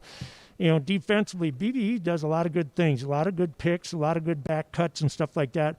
You know, I think the Tigers got to do a little bit better job helping out than they have been. I like the pressure that they're putting on out front. Hamilton and Tulinchek, they're doing a nice job there. But then when people do get beat, you know, Struth and Howard got to rotate and help out. And it's that third guy that's got to rotate as well, and we're not seeing that. The bad matchup is Champ Howard with the guy that he's guarding down low. He's got a tough matchup, and he certainly should be trying to get around. He's not trying to get around that guy. He's sitting on his backside, and he's not going to win that battle. So I think what they need to do is get him some help and get him the front down there and make him try to throw the lob. And if they do, we should have someone in the backside help position. The other point here that I'd like to make is, you know, we got 4 timeouts left, and I think those are going to be needed in the second half just because of the depth situation. BBE can run, you know, they've been running 3, 4, and 5 different guys in there at times in the first half, and the Tigers don't have that luxury. So you might want to use those timeouts, you know, to rest people in the second half. So they're going to come in handy, I think. And we're going to get a replay here to kind of see a little bit of what is going on. Just pull up and shoot the little jump shot. And with a minute left, BB should be a little bit more down in that box post area. And then that 3 from Bristow is a good 3, but we would rather see Struth down in the low post than going three-point line extended. Yeah, he's way more effective down there. And, you know, I know part of his job in that offense is come up and set a pick for the guard coming off, and the picks he's setting haven't been very good picks. You know, in the first half, he kind of comes out there, he gets in the way a little bit, but it's not the pick that he's supposed to be setting, and the guards can't come off hard when he sets a sloppy pick like that. So we should get him, you know, I think we need to get him down in the block where he's going to be more dangerous for BBE. And I think, and I want to kind of reiterate what you said about the timeouts, Randy, and kind of what I said during the game, is that the Pine River Tigers are going to have a little bit of a problem coming in late into the game, especially because they're not as – their depth chart isn't as nice as Belgrade-Brooten-Elrosa. Yeah, so, and what happens with that is couple things you'll start seeing if you do get tired. And I'm not sure they're going to, because these guys are, they're athletic. They played football and did things in the fall, and they can run. So I think the Tigers will be all right that way. But if they do get tired, then you're going to see, shots coming up a little bit short. You're going to see some fouling, people reaching instead of moving their feet and getting in a good position. So hopefully that doesn't happen. And Coach Ackerman, is watching. Coach Chanel is watching and using those timeouts to let them catch their breath if need be. And I think too, the Tigers are really going to have to be careful, especially when they get down into those final minutes. If Belgrade or BBE starts to press, you saw their press was fairly effective when they did press. So the Tigers are going to have to watch out for that and make sure they're ready and mentally prepared to not pass that ball away and create a larger lead for BBE. And we might see more of that. I wouldn't be one bit surprised if to start the half they come out and do turn up the pressure a little bit, turn up the heat on the Tigers, and see if we can handle it. They tried to run a little run and jump defense there early in the first half, and Markham got caught one time over on the sideline in a double team, but only once, so that was good. They did a much better job after that, keeping the ball in the middle of the court and bringing it up. So that was good by the Tigers. I'm sure we're going to see some more kind of pressure, though. And one thing I think maybe you talked about already, Randy, one way the Tigers are going to be able to get more points or keep the points away from BBE is by getting in front of that guy and making them go around them instead of the Pine River kids standing behind, and they're just a quick, easy move to the basket. Yeah, we got to get around. We got to get to the ball side defensively. It doesn't matter if you're down low. It doesn't matter if you're out on the wing, wherever you are. You got to get to the ball side defensively and try to take that open lane, that open pass, that open shot away from the guy that you're guarding.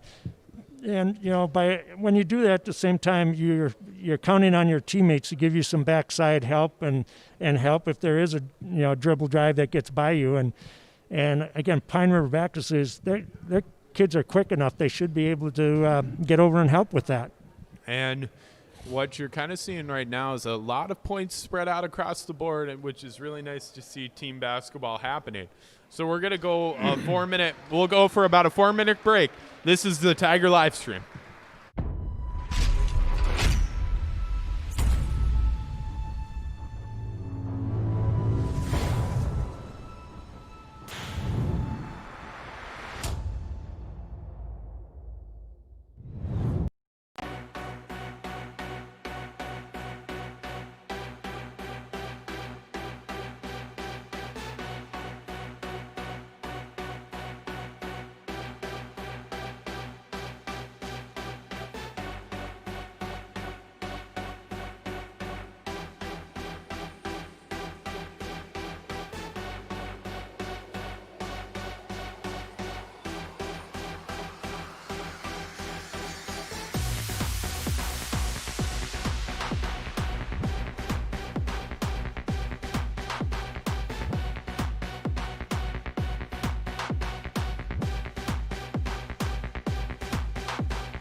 Hello and welcome back to a really fun half of basketball to watch here. Pine River Bacchus Tigers playing the Belgrade-Brooten-Elrosa Jaguars. A really fun, dynamic half for both teams. There's things for sure to critique on both ends of the court for both teams, but really still a fun, dynamic game to be watching right now. I think the thing to watch right now is the first 4 or 5 minutes are going to determine a lot of times what happened in a basketball game. This started the second half. First 5 minutes are going to be crucial for the Tigers. They need to make a little statement here. So we got number 3 Van Beck, number 1 Piper. This is for the Jaguars. Number 13 Digman and number 42 Schwinghammer. And for the Tigers, number 1 Howard, number 11 Markham, number 40 Struess, number 23 Hamilton, and number 4 Bristow. And like you said, that's not a good way to start a basketball half. Yeah, it really isn't. Markham and Struess not on the same page. The one was thinking one thing, the other guy was thinking the other thing. It turns into a turnover for us. So the Tigers, a jump ball called with Brady Bristow, or number 4 Bristow, and number 42 Schwinghammer. Would be a jump ball call, getting it back to the BB Jaguars, and a foul call. Good sportsmanship by Howard. And that whole situation again started long before the foul occurred. It was, I think Hamilton didn't pick up his guy coming off the pick. Markham should have switched. He never did. Now Hamilton's a step behind, gets an easy step on the defender and a drive to the basket, and then we got to help him pick up and get a foul. So, it started long before the final foul there. And the thing of it is, with Piper missing his first one and his second one, these are crucial baskets that you need to make. We got to box out on those free throws, and Hamilton didn't at all that time. Brady Bristow, or number 4 Bristow, having 4 fouls. Yeah, I don't think that foul was on Bristow. We got the ball, so I don't know how they. No. That was the shooting foul. Oh, okay. So that's 4 on Bristow. That's the first person or the first team foul here for the Tigers. So that's gonna hurt the Tigers here a little bit. Bristow's, we need him on the floor. And hopefully he learns from this. And a good attempt there by Tulinchek. It was a nice backdoor cut and good pass by Howard. And somebody not getting their guy out there, number 13 Digman, and an easy basket there for the. Now you got to take it easy here, not get hung up in a ragtag game right now. And Markham doing a good job and slowing it down, but not protecting the ball very well. And Markham getting pickpocketed, making it a 10-point game. The Tigers now down, and just easy. We need to have less mistakes here for the Tigers. And oh, geez. Digman with 16:30 left to go, and a good pass there. No-look pass there from Digman. That's what we were talking about before. Markham just let his guy cut right in front of him. Easy basket. That's just lazy defense. So now we're starting to see the theory of the 5 minutes determines the game, and that's being shown right now with BB going up by 13 or 12. My fault. I'm still that cut there that Markham gave up. That just should not happen. So Howard going to Hamilton. Hamilton for 3 and a tip called, and a good job by Howard and one. Yeah, good pickup by Howard there on that block shot there to get a quick putback. We got to, hate to pick on someone, but Markham, 2 big mistakes right in a row. Got picked, when he was dribbling the ball up, and then he got lazy on defense and gave up the easy layup.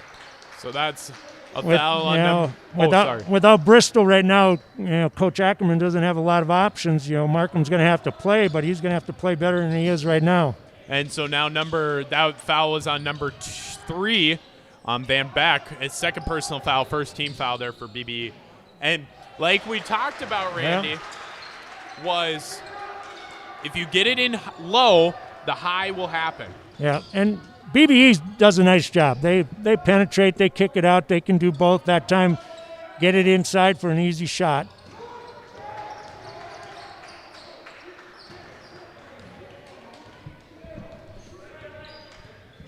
So now that's number 1. That was number 1 Piper going in. And 42 Schwinghammer getting it. Hamilton getting on the ground. A good job. Piper now going back in, and it'll be a travel call. That was a little bit better rotation by the Tigers that time defensively. 24 Weller coming into the game for number 42 Schwinghammer. Got to stay on the ground. No, Champ Howard kind of left his feet out there on a shot fake and, allowed his guy to get into the lane. Here's that double team we topped. We just talked about that at halftime. The Tigers have to start getting to play here. Got to get better at this. Hamilton, a great job there, taking it into the basket. I think the play out front right now by Howard and by Markham is a little bit too nonchalant. Those guys got to be a little more intense. They both, easy turnovers. They just should not happen, and they cost you ball games when things like that. You got to be focused. You got to be intense the whole time you're on the floor.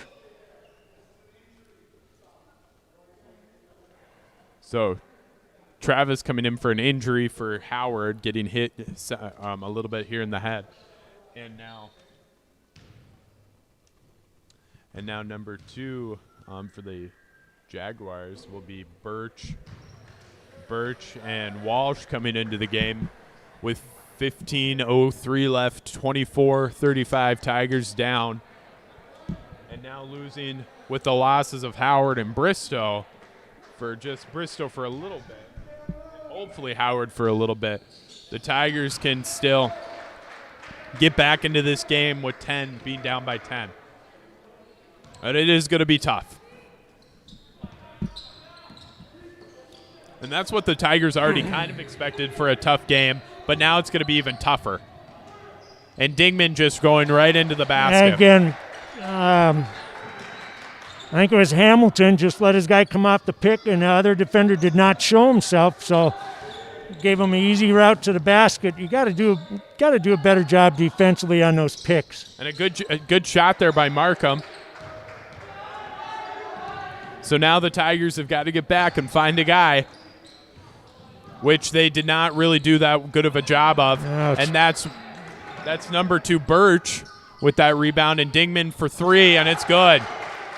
40-25, 14 minutes left to go here in the second half. Tigers have to start getting some points on the board and getting defensive stops. And that's not the way to do it. Don't have to be in a rush right now. It's still got plenty of time here, but we got to get good looks at the basket. And that's a good job there by Struess. What we've been wanting, go up. And no foul call, which is an immense, crazy decision. And that should go Pine River ball. Oh, my gosh, you're freaking crazy. That really was a bad call right there by the officials. So number 4, Winter, and number 1, Piper coming into the game for number 21, Dingman, and number 13, Dingman. That was not a good call. No, it wasn't. I kind of – even one official is heading down here like the ball. Well, they did give it back to him, so they corrected that. Our apologies to the officials. They needed to check the instant replay. Markham trying to get through 2 defenders. Oh, wide open guy. Tulin check. And a fight for it, but it'll go black ball. Markham almost got himself into trouble over there in the corner again, but he was able to get it out, and almost a nice play. The Struess should have been closing on the basket. I hate that.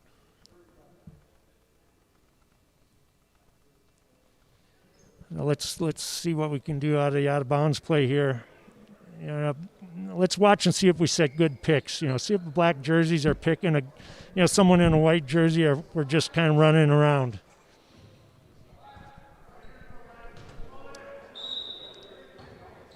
So Struess trying to get open. Good pass to Markham. Markham dribbling it out, looking for Struess. See if he can get it done. Passes out to Tulinchek for 2. And that's what we've talked about every game so far. The short season, get it inside, kick it out. That was a nice execution by the Tigers that time. Howard looking like he's going to go back into the game. So 27-40, Tigers down, 13 minutes left to go, and now the Tigers need to stop here on the defensive end. And that goes out to Walsh. Good defense there by Tulenchek. That was a good job by the Tigers. Help and then recover and close out on your guy. That's a 3. And Struce getting a good, or almost got a good rebound. Weller kind of knocked it out of his hands. I do like the way Struce didn't handle the ball, but he did box out well that time. That was good to see. Markham trying to see if he can make something happen, and no call right there either. Yeah, way too much. We talked about it in the JV game. I don't know where Markham was going with that ball. Way too much dribbling. Come off that pick, make a pass, move. Dribbling, he didn't really go anywhere. He went back and forth around the top of the circle and, eventually turns it over.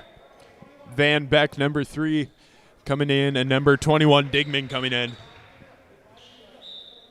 And that kind of pass that we just saw there from BBE didn't really need to happen. And a good pass from Tulenchek and a good job by Struce. Good job. That was nice. Good execution. Good pass. Tigers still having a lot of time to get back into this game. And I was kind of talking about that mistake that BBE just made down towards the corner. Stuff that kind of thing, especially if you're up by so much, doesn't need to happen. No, it was pretty good defense, that time right now. This possession by the Tigers. A little bit, again, Tulenchek got caught over there. He's got to get off of his guy a little bit more towards the ball side of the court, especially against this team that the way they run people off picks. He's got to get over that pick. And it would be really nice right now to have number 4 in, but he's got 4 fouls as of right now. I'm not sure how long, Coach Ackerman can wait, but right now the, Tigers chipped away. It was on the point of getting away from them, but they got back in it here, only down 10 with, 12 minutes to go. So that's not bad. But, at some point he's going to have to bring Brady back in the game. So we'll see what Coach Ackerman does with that. So right now the Tigers just got added another point, making it 30-40, only down by 10 with 12 minutes left. Very obtainable here for the Tigers, but they got to make sure that their defensive end, and especially when you're in a game like this, you would feel more intensity towards the defensive end. Well, I think they're playing hard. I don't doubt that, but they just got to, think a little bit further ahead than they are right now. If you're away from the ball, where's your guy going to go? Your guy can't go up into the bleachers and shoot. They're going to come towards the ball. So get off them and be to the ball side.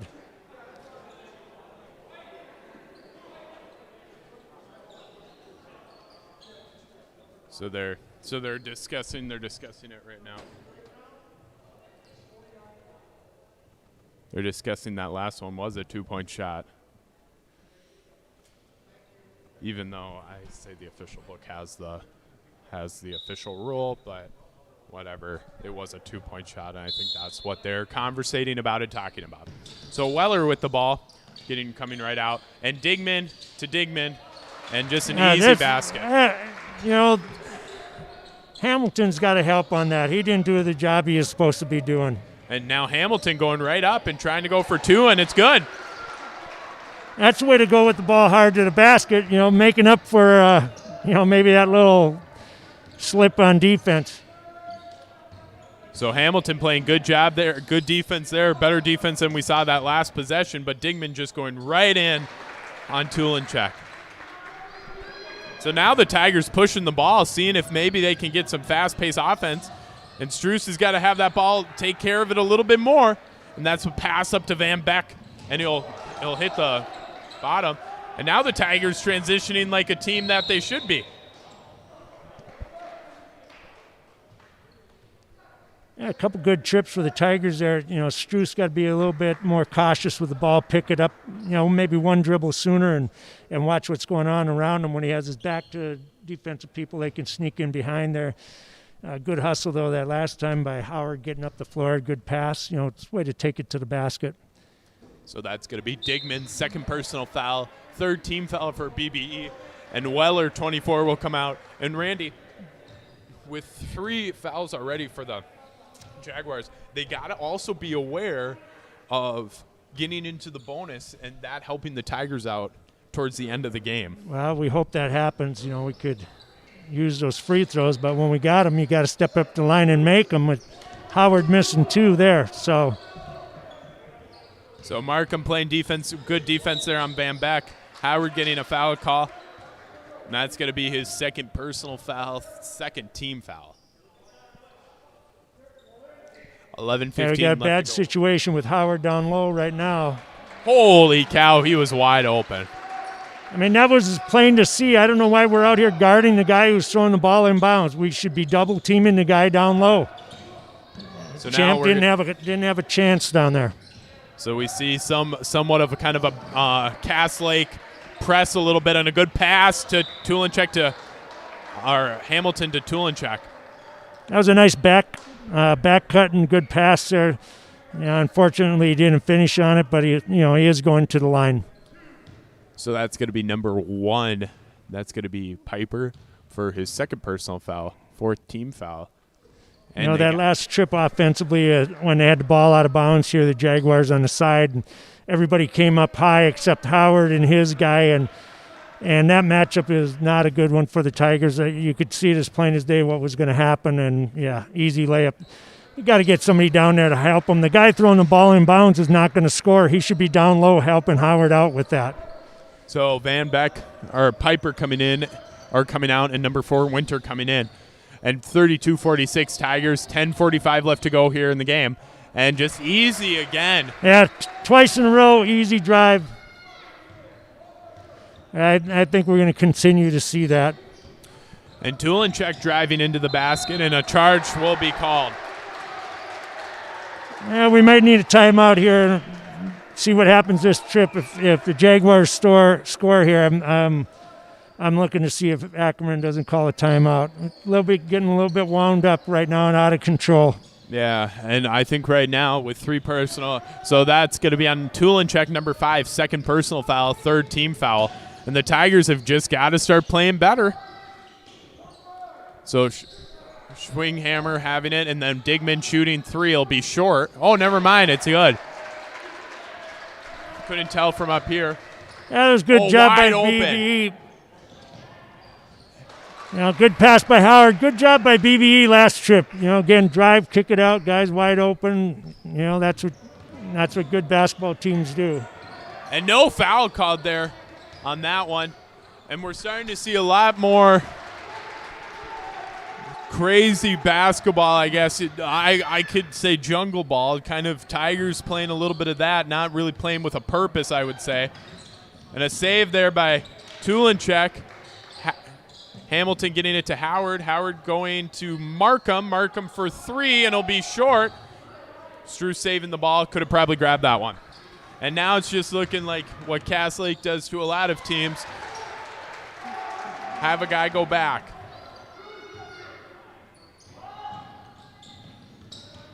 Tigers have just got to start playing good basketball. Yeah, they just got to slow down here. And like I said, maybe it's time for a timeout here and just, get a little composure and slow things down and keep this thing within reach here. And that foul was on number 42, Schwinghammer.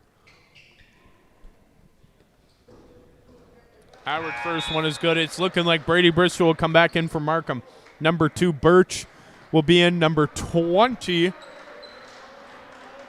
Hagan, and number 1, Piper. And really what the BB Jaguars are trying to do right now is just kind of seal the game away. Well, they are. They're just, taking the ball to the basket. If we do rotate, and we have done a little better job, they're finding an open guy on the outside. And like we said, in the early part, they're missing those threes, but you could just see that they are a good shooting team. And now you're just kind of seeing like your friends at the 5-on-5 recreation game right now, kind of just going up last and down. Couple trips, the defense hasn't looked very sharp for us.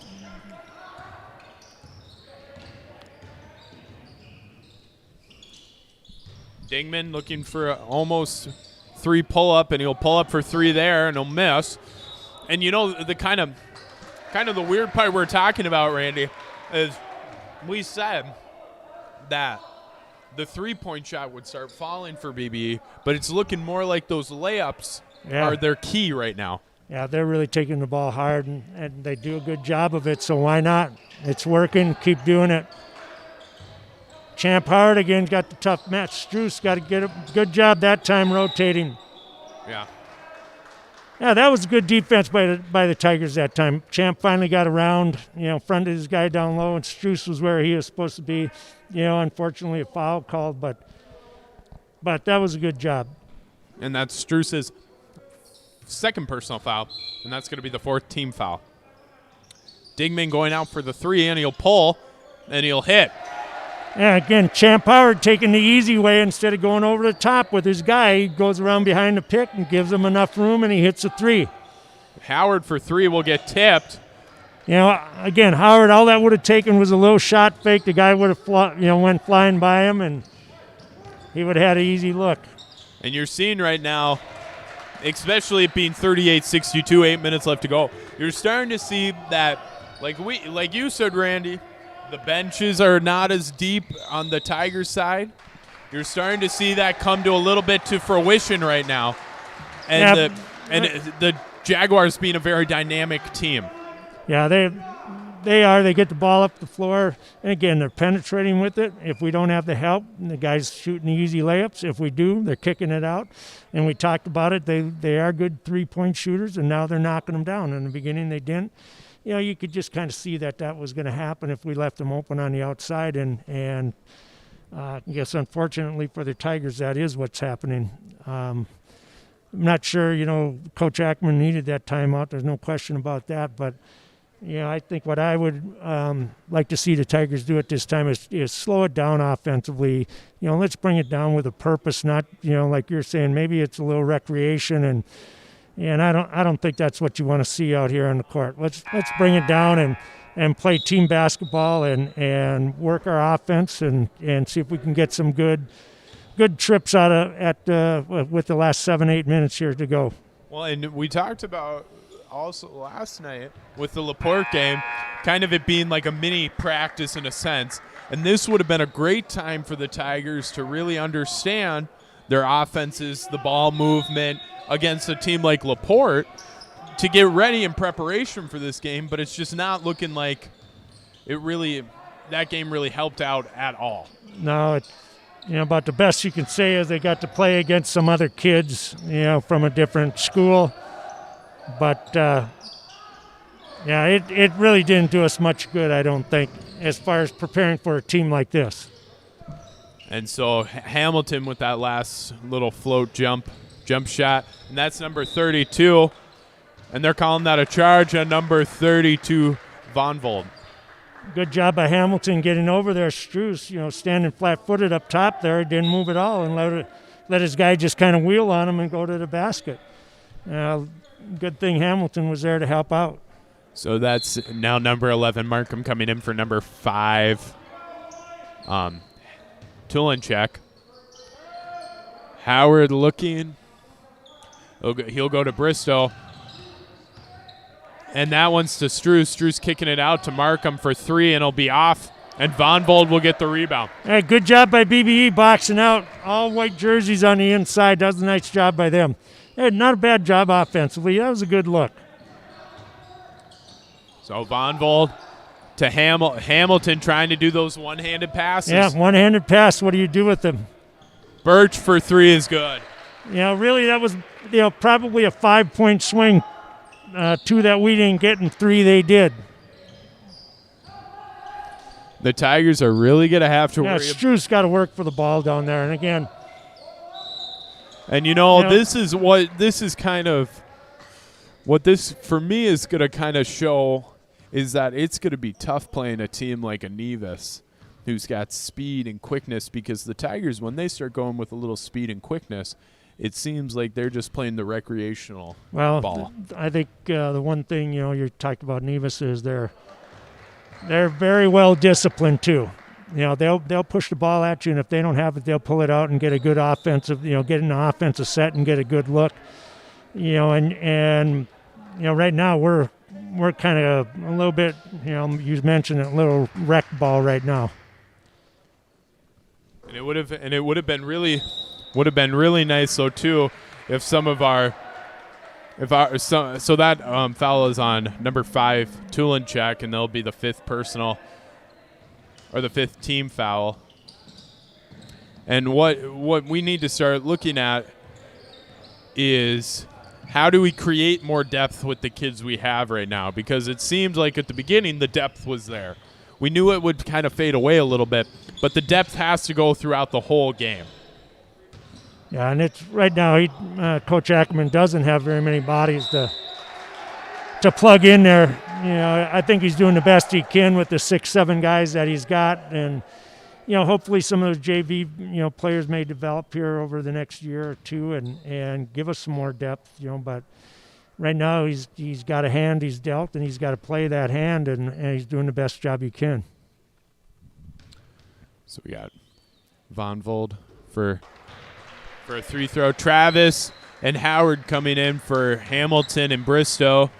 And then Van Beck and Walsh coming in for number 20 Hagen and number 23 Kempson. And I really think, though, too, what have also helped the Tigers was making their 3 throws early on. Yeah, we missed some, got to the line and did miss a few, but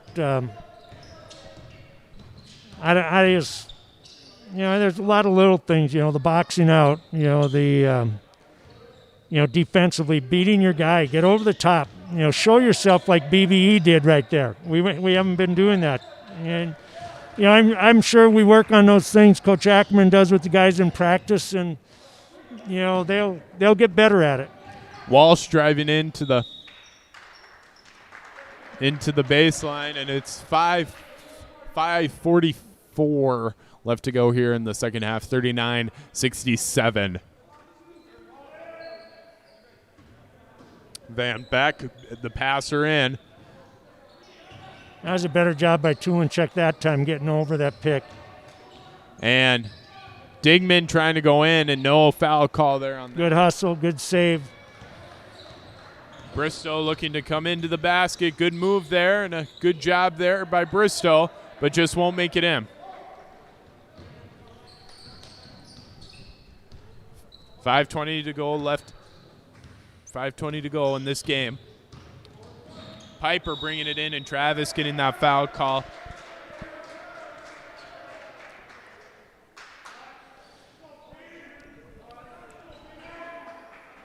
And that's Travis's one thing first. I do like, that again, I like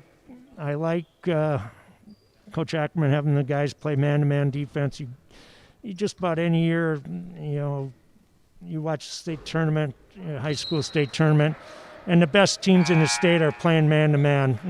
You do see some zone, but you mostly see man-to-man defense. And I think if you're going to have a good, really good program, you got to be able to play both. But you can't play a good zone unless you can play a good man defense. And I think they're getting better at it and learning. And the other thing I'd like to point out is I think they're playing hard. And last year I thought the guys played hard, and this year they're playing hard.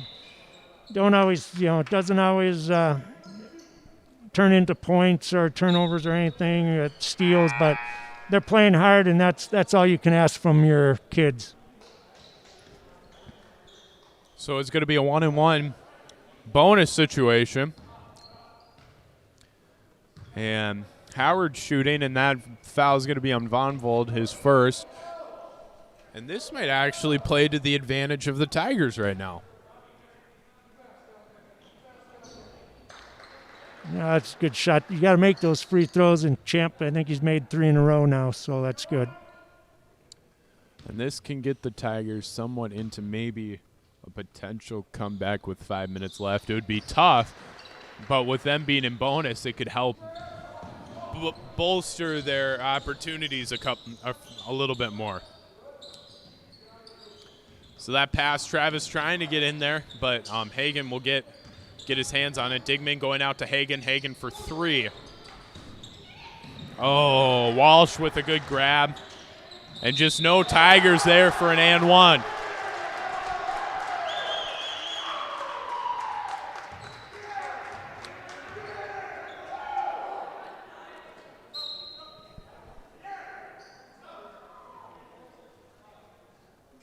that was a good drive, good layup there. I just think on that whole exchange there, again, broke the defense down, kicked it out, got a shot. They got the offensive rebound and turned into, an easy layup and one situation here. So BBE, still playing hard, still hustling.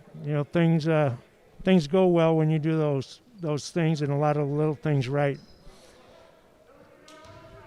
4:50 left to go here.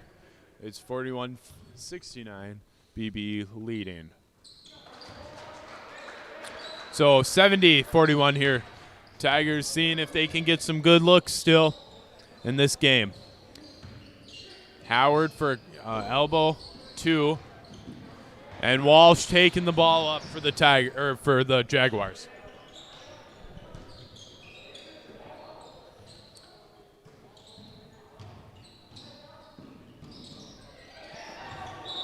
And just no rebounding. Nobody checked him out. Everybody's looking at the ball. Nobody's looking for a body to box out. I think, for the Tigers right now, offensively, let's come down and have a good possession. This game is almost a 30-point game, but let's do the little things right. And Bristow for a long 3. Not something, and a good job there by Hamilton. Yeah, good job by Tulinchek keeping that ball alive, and then Hamilton tracking it down and getting 2 out of it. Well, and maybe a long 3-point shot's not the one you should be taking right now. I understand you're down, but there's better looks that you could be getting. So a 30-point game, 43-73, 3:50 left to go. Bristow to Hamilton.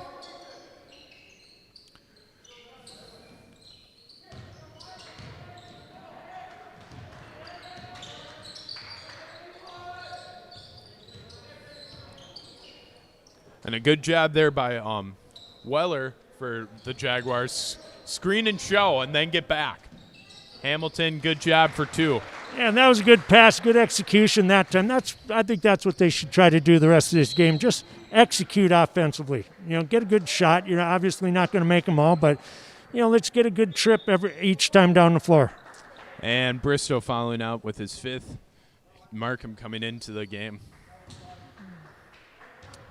And we have Von Vold and 23 Kempson coming into the game.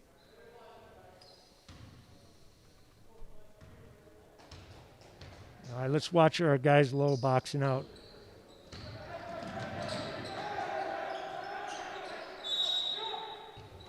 We'll get a timeout call.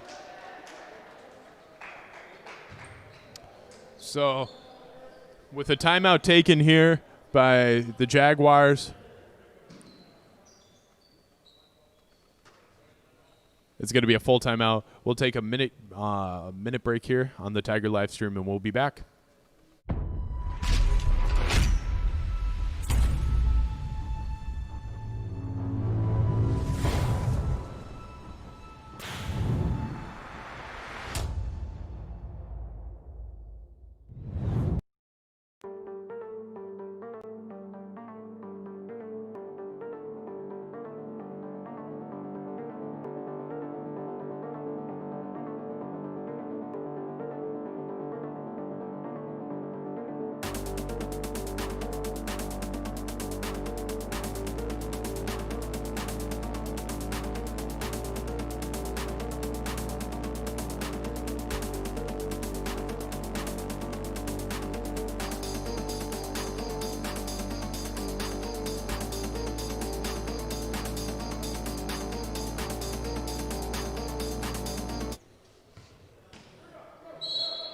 And we're back with the Tigers.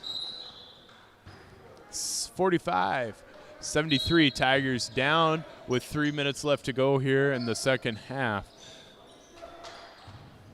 And next week, there's not a lot of action here on the Tiger live stream just because there will be not a ton of games here. Trying to see when it's looking like their next home game for the Tigers is Browerville, February the 4th. And for the Tigers, it's not looking like until February 5th we have a game. So we got a couple weeks here of break before the Tigers are back at home. And good basketball getting played right now by BBE. Tigers playing good basketball there in the first half and then slowly starting to kind of sink into obscurity. And now it's looking like they're playing like sardines in a can. And Hamilton with a good rebound, trying to go up. And a good job in an and one. No shot. It's going to be the – okay, no shot called.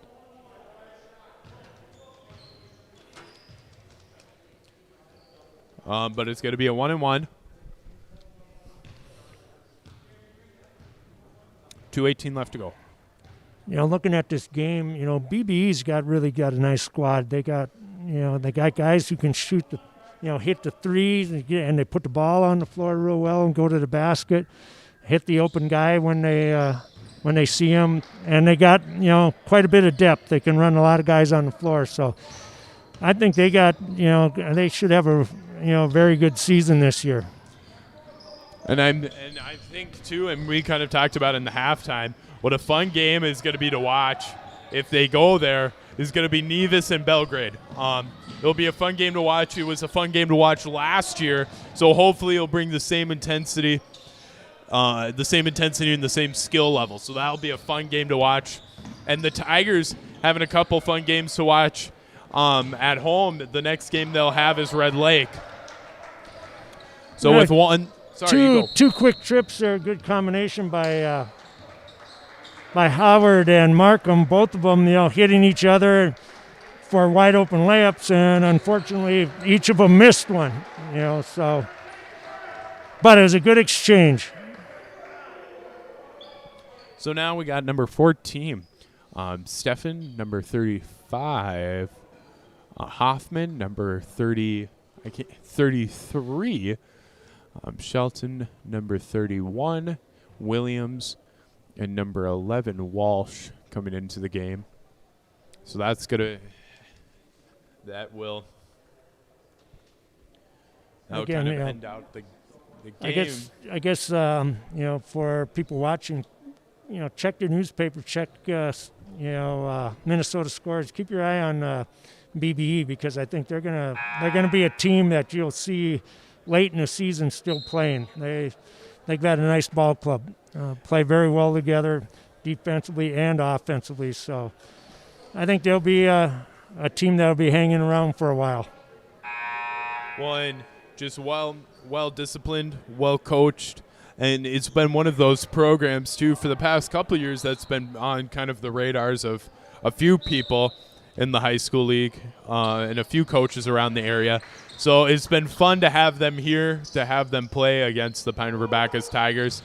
And we hope to see them again here next year. We go up there and maybe have a few more fans here or there just to kind of add to that intensity, because I feel as if the fans were here, it would for sure hopefully send or dictate a little bit more of a message and help out our Tigers a little bit more. No, I think you did mention it, though. When you watch their JV play, you watch their varsity play, you can tell that their coaches do a great job with those kids. Their discipline is there. They stay within the whole scheme of the offense, and they play good team defense. And it's one of the one of the things is to have a program that people talk about in the state. I could think of a few down in the cities and then a few up here that they talk about. It's all because of the coaching and good disciplined coaching. And that just doesn't happen overnight. It takes a few years. Randy, you would know that. And it takes a few years to get into a good program, a good rotation of kids. And that's really when people start talking about you. Well, it does. It takes time. You got to get your program established, way down in junior high, elementary, and get the kids in. Get the kids on board, get the parents on board. That what you're doing is the right thing, and when your kids buy into it, when your parents buy into it, things go well. Everybody's got to believe in what you're doing, and it looks like that's kind of the case down at BBE right now. And I think of one podcast that I listened to with Dave, the coach from Perham, is like he says, kids have to buy in, and like you said, parents have to buy in. If the parents and the kids don't buy in, and one of them, good drive by Markham there to get that up. And if one of them doesn't buy in, good defense by Markham, then your program won't be as talked about. But with 10 seconds left here, it's 47-77. Tigers down with 7 minutes left to go, or 7 seconds left to go. Jeez.